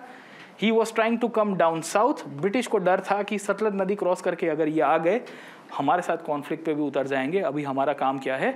एक्सपांशन करना है, हमें भिड़ना नहीं इनके साथ। चार्ल्स मेटकाल्फ करके एक ऑफिशियल भेजा गया था डिप्लोमेट के रूप में, जिसने रणजीत सिंह के साथ ट्रीटी की। ट्रीटी का नाम क्या है? अमृतसर की ट्रीटी। याद रखेगा, आपको पूछी जाएगी। और सतलज नदी को बाउंड्री बनाया गया है। अब इसमें कुछ लोग कहते हैं ईस्टर्न बैंक ऑफ सतलज, क्योंकि यहाँ से निकलती है, ईस्ट आती है। Left bank of Sutlej, north south भी इसको कहते हैं कि ये नॉर्थ है और ये साउथ साइड है। या हिस्ट्री में कभी कभी शब्द यूज किया जाता है cis Satluj, CIS, cis Satluj. Okay, तो the territories which are on the southern side of Satluj, सामान्यतः उसके ऊपर रणजीत सिंह ने अपना क्लेम छोड़ दिया। याद रखेगा, ये मिंटो ने करवाया था, डिप्लोमेटिक मास्टर स्ट्रोक था। समय का पहिया आगे गया, ये मिंटो ही था जिसके कार्यकाल में 1813 का चार्टर एक्ट पास किया गया। क्यों पास किया गया था? क्योंकि इंग्लैंड में इंडस्ट्रियलाइजेशन हुआ था। ईस्ट इंडिया कंपनी को मोनोपोली तोड़ने के लिए इंडस्ट्रियल रिवॉल्यूशन के द्वारा उत्पादित एक वर्ग निकल के आया था। क्या नाम था? इंडस्ट्रियल कैपिटलिस्ट क्लास, जो क्या कह रहे थे? फ्री ट्रेड की कहानी।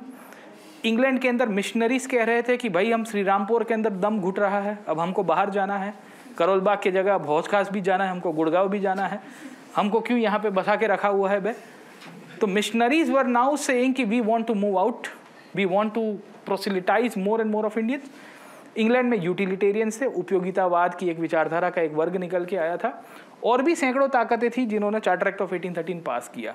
परिणाम क्या हुआ? कंपनी की मोनोपोली टूटी, सिवाय के एक वस्तु को लेके, वो थी चाइना। क्योंकि चाय तो चाइना में ही बनती थी। 2 याद नहीं रखना है, क्योंकि चाय की खेती भारत में 1840 के बाद इंट्रोड्यूस की गई as a part of plantation agriculture. Initially after 1813 the tea and the Chinese monopoly was continued in the company, but company ceased to be a commercial entity after 1813। हमेशा से याद रखना। 1813 क्यों लैंडमार्क है हमारे लिए? उसके पीछे का एक कारण ये भी है कि 1813 के चार्टर एक्ट के अंदर ही 1 लाख रुपए शिक्षा के लिए भी दिए गए। 1813 के अंदर ही आप सबको पता होगा कि भारतीयों के लिए खास करके या यूरोपियंस के लिए सेटलमेंट राइट्स मिल जाते हैं। More and more of foreigners and Europeans started coming to India. Christian missionaries के लिए फ्री हैंड हो गया था।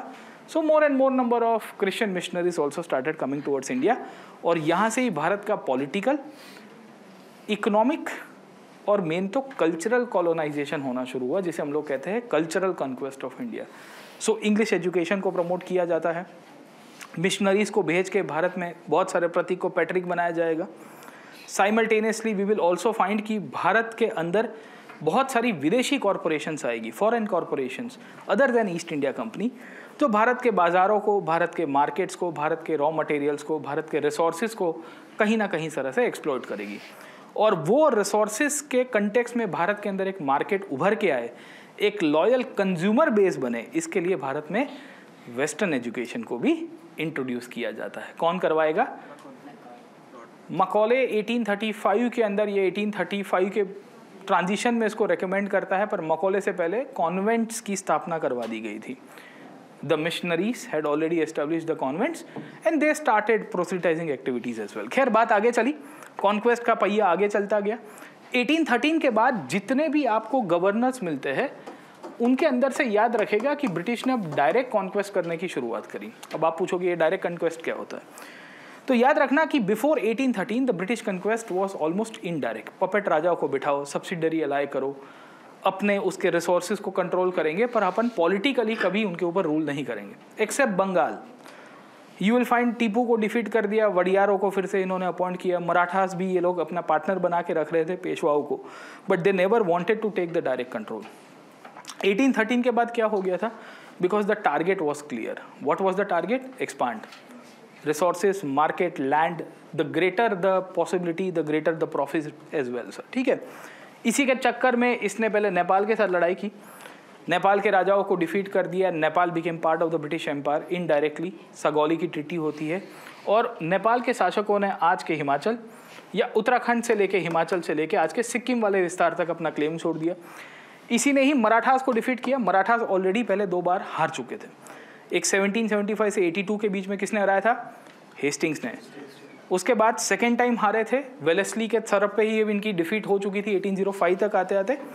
तीसरी दफा मराठास को डिफीट किया गया थर्ड एंग्लो मराठा वॉर के बाद। कब किया? 1818 में थर्ड एंग्लो मराठा वॉर हुई थी। उसके पहले मराठास की सबसे बड़ी सेना की ताकत, जिन्हें पिंडारी कहा जाता है, उसको इसने सप्रेस कर दिया। Marathas were almost without their arm forces. उसके बावजूद भी पेशवा, लास्ट पेशवा थे बाजीराव टू, उन्होंने अपने फोर्सेस को फिर से रीएक्टिवेट किया। Somehow the Marathas lost against the British tactics. और इसमें एक बहुत ही इंपॉर्टेंट लड़ाई हुई थी 1 जनवरी 1818, जिसे हम लोग कहते हैं भीमा कोरेगांव की लड़ाई, जिसमें पेशवा हार गया था against the force of the British and around 500 और Mahar the depress classes community, जिसका विल सी की ब्रिटिश ने योद्धाओं के रूप में यूज़ किया। बहुत बढ़िया था, वो कहानी आपको मिलती है। ब्रिटिश उसके बाद मराठास की संघ को तोड़ देते हैं। कहते हैं कि आज के बाद भोंसले, गायकवाड़, होलकर और साथों के साथों सिंधियास वो एक ग्रुप में नहीं रहेंगे, सब 4 अलग अलग कोने में बैठेंगे। क्लासरूम में एक जगह के ऊपर बैठते हैं तो बहुत आवाज़ करते हैं, शोर शराबा कर देते हैं, नहीं चलेगा। पेशवा को ख़त्म कर दिया। कहाँ पे भेज दिया पेशवा को? कानपुर, बिठूर के अंदर भेज दिया जाता है। इंटरेस्टिंगली पेशवाशिप अभी भी ख़त्म नहीं हुई है भारतीयों के और मराठाओं के जहन में। मैं क्यों बता रहा हूँ? क्योंकि 1857 के रिवॉल्ट में एक व्यक्ति क्लेम करता है कि मी पेशवा है, कि मैं पेशवा हूँ। और वो व्यक्ति भी कहानी ऐसी है कि वो बायोलॉजिकल सक्सेसर के रूप में नहीं था। आखिर के पेशवा थे बाजीराव टू, जिनको भेज दिया गया था कानपुर बिठूर के पास।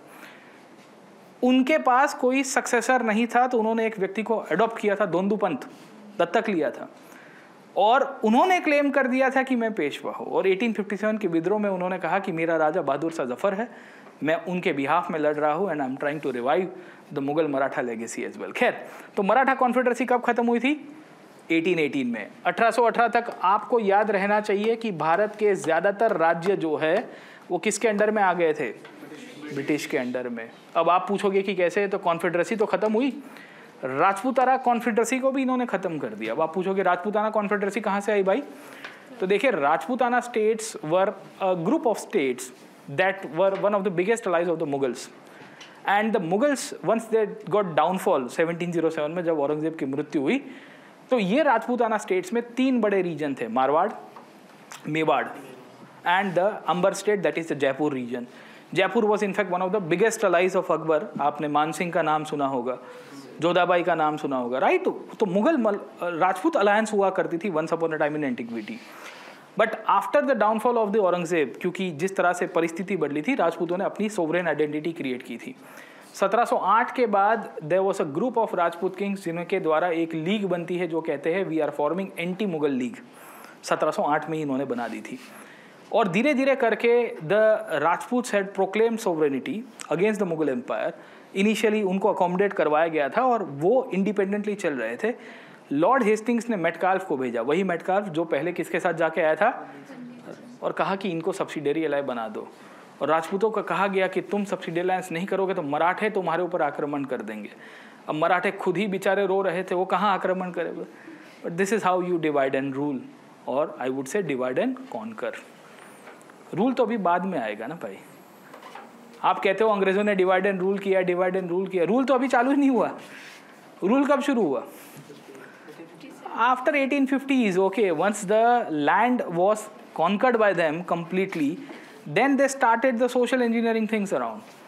सोशल इंजीनियरिंग समझ में आ रहा है ना, कि सामाजिक रूप में फॉल्ट लाइन्स जो थी, जाति थी, धर्म थी, संप्रदाय थी, उन सब के अंदर एक्सप्लोटेशन शुरू हुआ। तो that was very late around sir, ठीक है। हेस्टिंग के समय पे महालवारी सिस्टम लैंड रेवेन्यू की आई, याद रखेगा, जहां गांव से सीधी रेवेन्यू कलेक्ट की गई है। और हेस्टिंग ने ही रैयतवारी पूरे भारत में लागू करवाई थी, ऑलमोस्ट 50% से ज़्यादा एरिया। रैयतवारी खैर लागू तो 1792 में एक पायलट प्रोजेक्ट के रूप में मद्रास में हो गई थी, बारामहल डिस्ट्रिक्ट में, बट ऑलमोस्ट बॉम्बे से लेके मद्रास और बाकी सारे रीजन्स में उसको लागू करने का कामकाज हेस्टिंग का ही था। इनफैक्ट हेस्टिंग्स 10 साल तक गवर्नर रहता है। तो वॉरेन हेस्टिंग के बाद दूसरा गवर्नर, ये by the way Warren Hasting का भाई नहीं है, याद रखना सर, ठीक है। तो एक बार किसी को मैं पढ़ा रहा था, बोले सर ये हेस्टिंग भाई होते हैं। बोला बहुत बढ़िया सर, ठीक है ना, तुम्हें तो जोरदार लॉजिक आता है हिस्ट्री का। खैर, हेस्टिंग का कहानी खत्म हुआ, उसके बाद आर्महेस्ट आया। आर्महेस्ट ने अपनी हिम्मत बढ़ाई, कहाँ पे लड़ाई कर दी? आसाम के साथ और बर्मा के साथ। बर्मा के साथ पहली लड़ाई की है, और बर्मा के साथ लड़ाई करने के साथ साथ उसने बर्माइस राजाओं को आसाम से हटा दिया। ट्रीटी करता है कौन सी?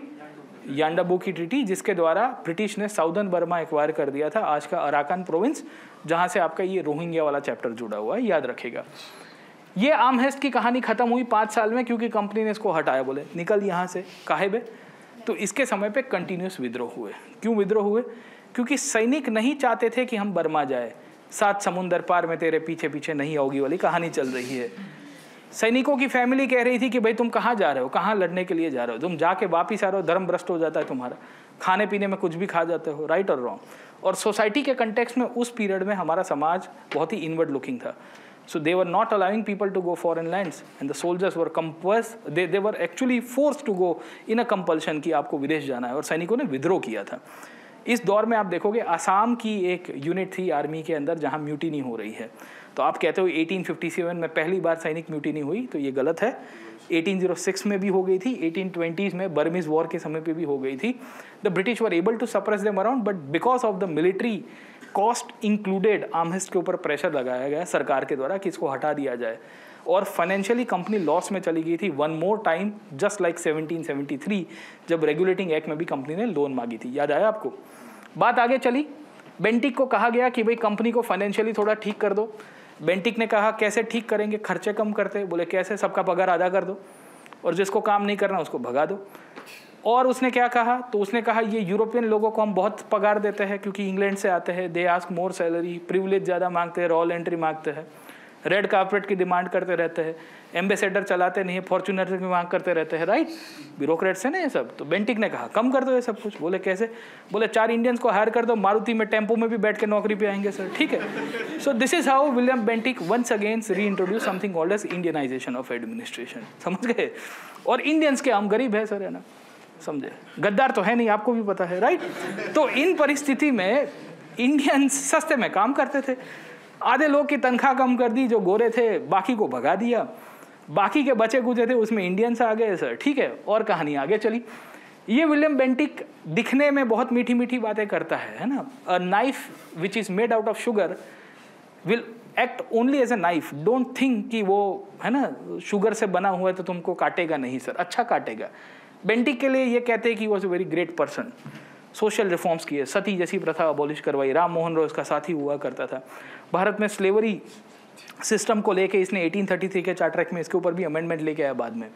बट रियलिटी ये है कि बेंटिक के समय पे ही कुर्ग, मैसूर और खाचर मतलब यानी कि चाचर जो स्टेट है आज का आसाम का, ये 3 रीजन्स का एनेक्सेशन किया। मैसूर तो ऑलरेडी इनका सब्सिडियरी लाया था, कुर्ग भी सब्सिडियरी लाया था। Why they did it? बस मजा आ गई, गवर्नर है यार, कुछ तो करना चाहिए सर, ठीक है ना, रॉयल एंट्री के रूप में। ये बेंटिक ही था जो last governor general of Bengal बनता है। क्यों? क्योंकि चार्टर एक्ट ऑफ 1833 के बाद भारत का पहला गवर्नर जनरल ऑफ इंडिया कौन बनता है? विलियम बेंटिक ही बनेगा, तो याद रखेगा। खैर बात आगे चली। बेंटिक 1836 के आसपास तबीयत खराब होने के कारण रिजाइन करता है। उसका एक साथी था चार्ल्स मेटकाल्फ, जो बीच में टेम्पररी गवर्नर भी बन गया। वही मेटकाल्फ जो रणजीत सिंह के साथ ट्रीटी करता है, राजपूतों के साथ ट्रीटी करता है, उसके लिए उतना इंपॉर्टेंट नहीं है। उसके बाद आया ऑकलैंड। ऑकलैंड को चर्बी चढ़ गई थी कि भाई अफगानिस्तान नहीं जीत पाए हम लोग अभी तक, we have won almost all of the country but we have not won Afghanistan. So he did something out of curiosity, और बड़े बेआबरू होकर तेरे कूचे से हम निकले, गालिब याद आ गया उसको। क्यों? क्योंकि पहली अफगान वॉर की अफगानिस्तान में 16,000 अंग्रेज घुस गए। Eventually while retreating only 1 came back alive. इसको फर्स्ट अफगान वॉर के रूप में कहते हैं, कभी समय मिले तो पढ़िएगा कि क्या हालत हुई थी अंग्रेजों की। ये अफगानिस्तान का गुस्सा उस पीरियड में सिंध के ऊपर भी निकालने की कोशिश करेगा, सिंध के साथ सब्सिडी अलायंस करता है, और अफगानिस्तान जीतने में इसने रंजीत सिंह की मदद ली थी। अनफॉर्चुनेटली रंजीत सिंह की मृत्यु हो गई इसी के कार्यकाल में 1839 में। और जैसे ही अफगानिस्तान की युद्ध खत्म हो रही थी या उसके पहले ही we will come to know कि इसको वापस बुला दिया गया और उसकी जगह एक गवर्नर को भेजा गया जिसका नाम था एलन बैरो। एलन बैरो ने अफगानिस्तान की युद्ध खत्म की, अफगानों से माफ़ी मांगी कि दूसरी बार नहीं आएंगे। अफगानों ने भी कहा चलो भाग यहाँ से। बात आगे चली, एलन बैरो को भी गुस्सा था कि यार हम मार खा के आए हैं, अब सोसाइटी में किसी के सामने तो हमको बताना पड़ेगा कि हम अभी भी शक्तिशाली है। तो रास्ते में आप चल रहे हो, रास्ते पे किसी ने आपकी पिटाई कर दी, ऑफिस में गए, ऑफिस में बॉस ने आपकी पिटाई कर दी, आपका कलीग है वो आपको हड़का के चला गया, तो घर पे आके क्या करोगे? Domestic violence, right? ब्रिटिश ने भी यही किया। अफगानिस्तान की लड़ाई का गुस्सा, क्योंकि अफगानिस्तान में जो मार पड़ी थी बेआबरू होके, इसके परिणाम स्वरूप इन्होंने सिंध का एनेक्सेशन कर दिया। अब सिंध बेचारा गरीब था। ये गरीब क्यों था? क्योंकि इसके साथ ऑलरेडी सब्सिडी अलायंस कर दी थी, इसके पैसे, संपत्ति, रिसोर्सेज ले लिए थे, तो they did not have the power. नहीं करते तो भी चलेगा, पर कभी कभी क्या होता है, दिखाने के लिए करना पड़ता है, देखो हम जीत गए, है ना, हमारे दुश्मन को भी मैसेज जाना चाहिए इसके लिए। कहानी आगे चली, एलन बैरो की कहानी आगे चलते चलते हार्डिंग की तरफ आई। हार्डिंग वॉज द वन जिसने पंजाब के साथ लड़ाई की, वो पंजाब जो ब्रिटिश अभी तक जीत नहीं पा रहे थे because of the presence of Ranjit Singh. 1799 से लेके 1839 तक, till the time Ranjit Singh was alive, and because of the treaty of which Amritsar, where Satluj was the demarcated border between the East India Company's territory and the state of Punjab, the British feared कि this guy might completely out us. और reality भी थी, क्योंकि Ranjit Singh had one of the biggest armies of that time. Two kings in the 18th and the 19th century with the large armies modernized. One was Tipu and one was Ranjit Singh. Both used the French techniques of artillery, cannon, तोपों का use करना, rockets का use करना. Both established indigenous systems of productions of cannon factories. One at Dindigul and second one at Lahore. Dindigul is a place in Tamil Nadu. Ranjit Singh ने लाहौर में तोप की factory बनाई थी, कैनन फैक्ट्री बनाई थी, and he used the French officials in his army. Tipu ने भी किया था ट्रेनिंग के लिए. रंजीत सिंह तो फ्रेंच सैनिकों को नौकरी पे रखते थे. अब आप पूछोगे कि ये इतने सारे फ्रेंच आए कहाँ से, क्योंकि 1760s के बाद तो फ्रेंच पराजित हो गए थे. तो फ्रांस की कहानी ऐसी है कि 1799 से 1815 के बीच में फ्रांस में एक राजा था नेपोलियन, और नेपोलियन हार गए 1815 में. तो वैसी कहानी हो गई कि उसके जो सैनिक थे सब अनएम्प्लॉयड थे, तो they started looking for work. तो many of them came towards the western part of the world, eastern part of the world, यानी कि इंडिया, चाइना की तरफ आए थे. उसमें से कुछ लोग रंजीत सिंह के हत्थे चढ़ गए. तो उन्होंने कहा इधर रहोगे? तो बोले हाँ. बोले सोनियाल सत श्री अकाल. सो this is how the French army officials, generals commanded a Sikh army. मतलब ये भी देखने वाली बात है. And they were integrated and they died in Lahore. In fact उनका मोजोलियम भी है. आप कभी लाहौर तो अब जाओगे नहीं, पर जाओगे तो देख के आना. खैर, बात आगे चली. रंजीत सिंह की मृत्यु हुई थी 1839 में. लॉर्ड हार्डिंग को पता था कि Punjab is going through a huge crisis. Crisis किस बात का? क्योंकि पंजाब में there is no stable government. क्यों नहीं स्टेबल गवर्नमेंट नहीं है? क्योंकि 3-4 राजा आके चले गए थे. खड़क सिंह, ननिहाल सिंह, दलीप सिंह आए थे बाद में, who was controlled by his mother महारानी जिंद कौर. और इन स्थिति के अंदर वी विल सी कि इवेंचुअली जो ब्रिटिश थे इन्होंने पंजाब को प्रोवोक किया. कैसे प्रोवोक किया? सतलज नदी के किनारे मिलिट्री एक्सरसाइज की और इवेंचुअली एंग्लो सिख वॉर करवा दी. इसमें पंजाब हार गया. पंजाब हारा तो हारा. पंजाब के राजाओं को कहा गया पैसा देना पड़ेगा 1.5 करोड़ रुपया. पंजाब के राजा ने कहा 150 रुपया देगा. इवेंचुअली ब्रिटिश ने कहा कि एक काम करो, कश्मीर दे दो हमें. अंग्रेजों ने कश्मीर लिया और फिर पंजाब के ही एक गवर्नर को बुलाया कि तुम्हें कश्मीर चाहिए? बोले हाँ हमको वापिस चाहिए. वो डोगरे थे, वो पहले कश्मीर के इंडिपेंडेंट रूलर्स हुआ करते थे. रंजीत सिंह के कार्यकाल में they were made part of the Punjab empire.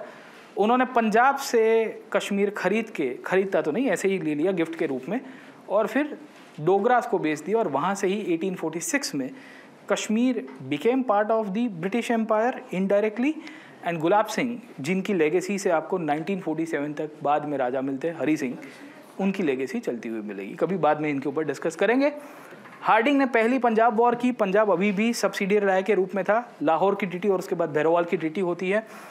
Hardinge ने एक और समाज सुधार का कार्य किया कि आज के बाद हम लोग ह्यूमन सेक्रीफाइस यानी कि बलि चढ़ाने की जो प्रथा है उसको बंद करते हैं। अब भारतीय लोग नाराज हो गए, बोले तू कैसे बंद कर सकता है बे, right to take life of others is our fundamental right. खैर नहीं था ऐसा, पर कुछ समाज के अंदर आपको पता है इस तरह की अंधश्रद्धा सुपरस्टिशन हुआ करता था। तो there was a community called the स्कोन कम्युनिटी, ट्राइब थी, और उनका एक लीडर था Chakra Bisoi. Chakra Bisoi, that is one of the reasons he rebelled against the British, against the Hardinge's order, and interestingly this will lead to something called as Kond rebellion. When the Kond rebellion took place, it took place in this parts, है ना, छत्तीसगढ़ से लेके उड़ीसा तक। अब देखने वाली बात ये है, इस दौर में you will also find कि there were local tribes in the belts of Odisha and Andhra, Orissa, Andhra and Chhattisgarh का ये पूरा जंक्शन बन रहा था। And there is a region called as Parlakimedi. So Parlakimedi region में, ये उड़ीसा आंध्र बेल्ट में पड़ता है, वहाँ पे एक लोकल लीडर हुआ करते थे राधा कृष्ण दंडसेना। So he was also commanding a tribe army and he also rebelled. अब यहाँ पे एक चक्रा बिशोई विद्रोह कर रहे हैं, दूसरे राधा कृष्ण दंडसेना विद्रोह कर रहे हैं, and the British are feared. उनको लग रहा है कि ये दोनों साजिश कर रहे हैं, है ना, whereas they were not connected. Tribal revolts in this country, they were never connected to each other because they were not having that means of communications, and that is one of the reasons majority of the civilian peasants and tribal rebellions before 1857 failed. Lack of communication, lack of leadership, lack of technique, lack of, we can say, means of mobilization, because these tribal communities, they were mobilized on the means of ethnicity. Tribe के साथ connectivity होती है नेता की, तो लोग जुड़ेंगे। नेता की मृत्यु हो गई तो जो मासी से उनके साथ नहीं जुड़ पाएंगे, और फिर उनके अंदर मोरल भी डाउन हो जाता था। खैर, Hardinge is also important with respect to Englishisation, क्योंकि मैंने कहा कन्क्वेस्ट हुआ ना, कन्क्वेस्ट में इंग्लिश कन्क्वेस्ट हो रहा है तो अंग्रेजी भाषा का भी कन्क्वेस्ट हुआ था। So what Harding said, because William Bentinck had already introduced English as a means of education in 1835, recommended by Macaulay, अंग्रेजी शिक्षा के रूप में, और 1835 के बाद ऑफिशियल लैंग्वेज में भारत की अंग्रेजी हो गई थी, and Macaulay had recommended a system called as downward filtration theory, multi level marketing वाला। समझ में आता है कि हम एक बंदे को अंग्रेजी सिखाएंगे, एक बंदा 4 को सिखाएगा, 4 40 को सिखाएगा, है ना, 4 लोग जोड़ने पड़ेंगे। स्कूटर पे आया, BMW का सपना दिखाया, राइट। तो मकौले ने इस प्रकार की सिस्टम बताई थी, तो उससे भारतीय अंग्रेजी नहीं सीख रहे थे। People were not ready to like no comprehend English. थोड़ा टफ भी था उस पीरियड में, आज भी है ना, कितना ग्रामेटिकल कितना एरर आता है अपने को। वही कहानी उस टाइम पे भी हुई। And then Hardinge like no came up with this policy. उसने कहा कि I will give first preference to those Indians, English educated Indians in the government jobs. अपने वाले फिर I can talk English, I can walk English, पहला governor था, ये याद रखेगा। So this is how the British conquest is taking place psychologically, है ना, कि भाई देखो इंडियंस को अंग्रेजीकरण की तरफ लेके जाओ, इंपॉर्टेंट है हमारे लिए। हार्डिंग का चैप्टर खत्म हुआ 1848 में, और तब आया भारत का सबसे बड़ा साम्राज्यवादी गवर्नर, जिसने भारत का ये नक्शा तैयार किया। अब देखिए इंटरेस्टिंग कहानी बता रहा हूँ। जब ये सेशन हमने शुरू किया ना, अभी 1 घंटे पहले, तो उसके माध्यम से मैं यही आपको दिखा रहा था कि ब्रिटिश का जो कॉन्क्वेस्ट है ना, वो फेज वाइज हुआ है। So if you can see this red areas, this is the map of 1750s where only this much area is under the British control. 1750-60 के बीच का है। प्लासी हुआ था, बक्सर हुआ था, फिर ये थोड़े बहुत रीजन्स इनके हाथ में आ रहे थे, नॉर्दर्न सरकार है और कुछ कुछ यहाँ पे थे। ये तकरीबन 1800s का है, एंड ये जो नक्शा है ना, ये 1850s तक हो गया। So the red areas are the princely states, वो यहाँ के स्थानिक राज्य है, and the yellow areas are the maps जिसके अंदर रिप्रेजेंटेशन हो रहा है ब्रिटिश की। तो यू सी कि इतना सारा एक्सपेंशन कैसे हुआ, रातों रात तो हुआ नहीं है। So this is how the gradual conquest, और ये नक्शा आखिर तक ऑलमोस्ट ऐसा का ऐसा ही रहता है 1947 तक, क्योंकि ज़्यादातर राज्य भी आपको इसी दौर के अंदर मिलेंगे। And during this period around we will find कि डेलाउजी वॉज द पर्सन जिसने नक्शे को पूरा तैयार किया। तो यूपीएससी ने एक बार क्वेश्चन पूछा था कि Dalhousie is known as the maker of modern India, discuss 2013 mains examination. अब आप में से तो उस टाइम पे तो क्या जंगल जंगल पता चला है चड्डी पहन के पूरे, राइट, 13-14 साल हो गए। But I had friends and students who were writing mains at that time, they were confuse like, बोले नायक, बोले यार समझ में नहीं आ रहा मुझे कि how come Dalhousie is the maker of modern India. बोले यूपीएससी भी सार्केज्म करता है कभी कभी, क्योंकि आधुनिक भारत के निर्माता के रूप में आप किसको देखते हो? वीसी नेहरू, ओ भाई भाई भाई इंस्टीट्यूशन, और पटेल भाई नक्शा बनाया सर, है ना, प्रिंसली स्टेट को इंटीग्रेट, गांधी ने कुछ विचार दिए, so many people around, how come Dalhousie? Because he was the one जिसने इंफ्रास्ट्रक्चर बनाया, रेलवेज बनाई, पोस्ट ऑफिस बनाई, पोर्ट्स बनाए, टेलीग्राफ सिस्टम लागू की, मेन तो भारत का नक्शा तैयार किया, हाउ राज्यों को अस्तित्व से गायब कर दो, defeat the states, take the territories and create a flat ground on them sir, ठीक है। And then he use different policies. तो किसी के राजा को कह दिया गया कि राजा तुमसे शासन नहीं हो रहा, तुमसे ना हो पाई, 356 लागू कर देते हैं। So he imposed article 356 kind of mechanism on the state of Awadh, breakdown of constitutional machinery, या I would say breakdown of monarchial machinery, कि तुम राजा हो, तुम राजाशाही नहीं चला सकते, so I am taking your state around. So this is how Awadh was annexed. Then he did the same with something called as doctrine of lapse, कि भाई तुम्हारा बेटा तुमने दत्तक लिया हुआ है, मैं नहीं स्वीकारूंगा क्योंकि you don't have a biological successor. तो इसमें झांसी आ गया लपेटे में, सतारा स्टेट आ जाता है जो मराठास का बचा कुचा अंग हुआ करता था, या संबलपुर जैसे स्टेट आपको उड़ीसा में, Udaipur, Bhagat, Udaipur is a state in central India, not Rajasthan वाला, एंड भगत आज के पहाड़ी विस्तार में आपको मिलता है। तो ऐसे सैकड़ों राज्यों उसने ले लिए। फिर एक दिन उसका ध्यान बर्मा की तरफ गया कि बर्मा में कुछ ब्रिटिश व्यापारी कंप्लेन कर रहे थे। किस बात की कंप्लेन कर रहे थे? दे वर कंप्लेनिंग कि we are being mistreated by the Burmese king. तो राजा को मारा, आधा बर्मा ले लिया उससे, चल बे निकल यहाँ से। एंड फिर ऐसी कंप्लेन उसको सिक्किम से आई। क्या कंप्लेन आई? कि कुछ ब्रिटिश डॉक्टर्स जा रहे थे सिक्किम की तरफ, अब जा रहे होंगे कंचनजंगा के आजू बाजू में, घूम रहे होंगे कहीं पे। तो राजा की तरफ से कंप्लेन आई ब्रिटिश डॉक्टर्स ने की कि भाई सिक्किम का राजा हमारी सर्विस कर रहा है। तो डेलाउजी ने कहा कि ये तो हमारी गजब बेइज्जती है, we are the imperial nawabs of India sir, ठीक है। तो उसने फिर सिक्किम का एनेक्सेशन करवा दिया, but he continued the Chogyals, the ruling dynasty of Sikkim as it is as a protectorate. और इस तरह से ब्रिटिश का जो फ्रंटियर्स है वो भारत के दूर दूर के कोने तक फैला है, समझे। तो डेलाउजी तक आते आते आपको एक चीज़ क्लियर हो जानी चाहिए कि ब्रिटिश ने जितना भी एक्सपांशन किया उससे अब कंटिन्यूसली रिबेलियंस और रिएक्शंस होंगे। इस रिएक्शन में एक सबसे बड़ा रिएक्शन आया डेलाउजी के कार्यकाल में, कौन सा था? दैट वाज संथाल रिबेलियन 1854 से 56 के बीच में।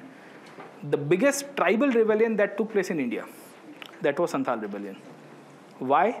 Because the way British were entering into the, we can say, tribal areas, those areas which are having so much of resources around, जहाँ से फॉरेस्ट के रिसोर्सेज अवेलेबल थे, माइनिंग रिसोर्सेज अवेलेबल थे, railways बन रही थी, तो उसके लिए क्या चाहिए था? लकड़ा चाहिए था, so they need timber for that, वो भी जंगल से ही मिलता है, राइट।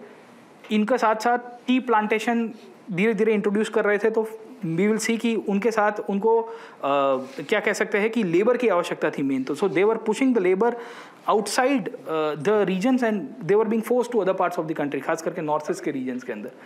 और इन सब परिस्थिति में संथाल रिबेलियन सबसे ब्लडीएस्ट रहा है, क्योंकि इसके पहले जितने भी रिबेलियंस हुए they were, I would say the scale was very less.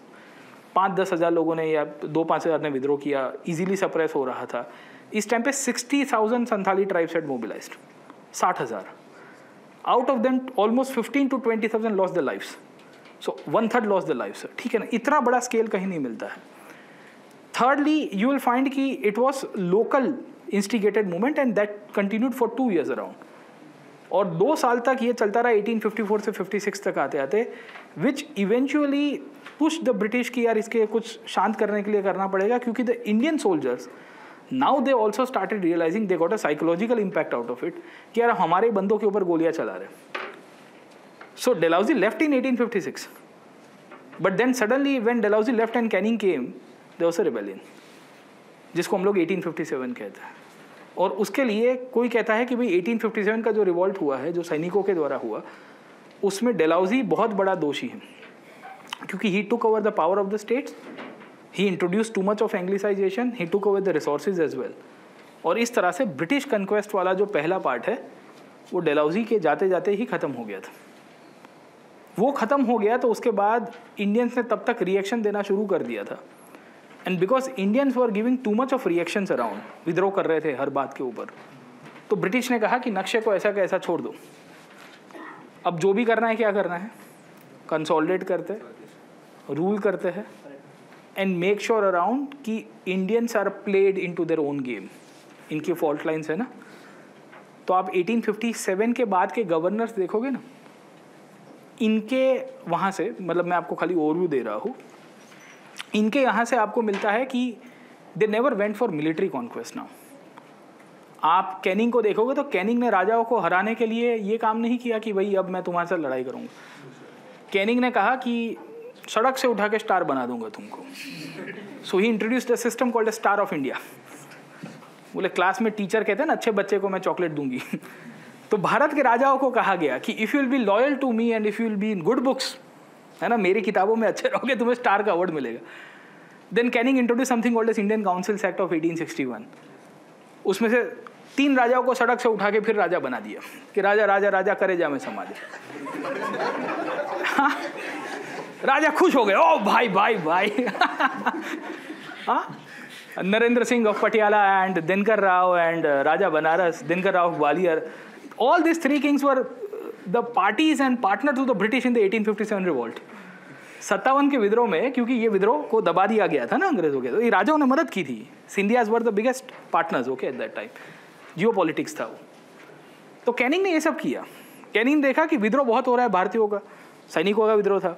So what Canning did, he decided कि आज के बाद इंडियन सोल्जर्स की संख्या कम करेंगे, गोरों की बढ़ा देंगे। So he did something called as army amalgamation scheme. And for that उसने खुद नहीं किया क्योंकि उसके ऊपर ठीकरा फूटता, उसने 2-4 को पकड़ के कमीशन बनाया, नाम था पील कमीशन। पूछा जाएगा पीटी में, मेरा क्या चेहरा देख रहे हो यहाँ पे ठीक है फिर अब आता है ना सर पील कमीशन, अब दिख ही नहीं रहा है पील कमीशन, कभी पढ़ा ही नहीं था। देखो history is all about cause and effect. आज कोई भी घटना आप देख रहे हो ना, इफेक्ट के रूप में देख रहे हो कि ये फलानी कमेटी बनी थी। आप कहते हो हंटर कमीशन बना, कौन सा वाला, फर्स्ट या सेकंड वाला? Both the Hunter commissions had a historical legacy, there is a reason attached to it. Say for example second वाला जलियांवाला बाग के कारण बना गया। Why the first one was introduced, why, you know this? Education 1854 में Magna Carta आया, Charles Wood dispatch आया Dalhousie के कार्यकाल में। So it had been 30 years, so they wanted to revise कि भाई क्या हुआ था, तो हमें इसके लिए reality was Hunter was appointed to make sure कि इंडिया की सोशो कल्चरल पॉलिसी को बदला जाए। क्योंकि after 1857 the British had very negative impact और they had a very negative policy toward the Muslims. So as a part of divide and rule इन्होंने, मैंने बताया 1857 के बाद गवर्नर अब डिवाइड एंड रूल करेंगे। अब डिवाइड एंड कॉन्क्वेस्ट हो गया है, उसके बाद डिवाइड एंड रूल्स होना शुरू हुआ। ये जो डिवाइड एंड रूल हो रहा है 1857 के बाद, तो मुसलमानों को पीछे रखा गया कि भाई इन्होंने 1857 किया था, जफर इनके नेता थे, बख्त खान इनका सेनापति था, खान बहादुर रोहिलखंड में विद्रोह कर रहा है, अहमदुल्ला फैजाबाद के अंदर विद्रोह कर रहा है, कि ये सब मुसलमान कर रहे हैं। और फिर ये 30 साल तक पॉलिसी रही। 1880s में हंटर ने एक किताब लिखी थी द इंडियन मुसलमान्स।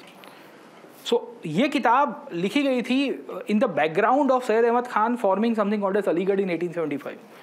अलीगढ़ पता है ना सबको, है ना, समझे? ठीक है, अज्यूम कि आपको थोड़ा बेसिक आइडिया होगा हिस्ट्री का सर, ठीक है ना, एकदम गोलू नहीं हो ना सब लोग, नहीं होंगे तो भी आपको लिंकेजेस मिल जाएगी, है ना, इवन ठीक है।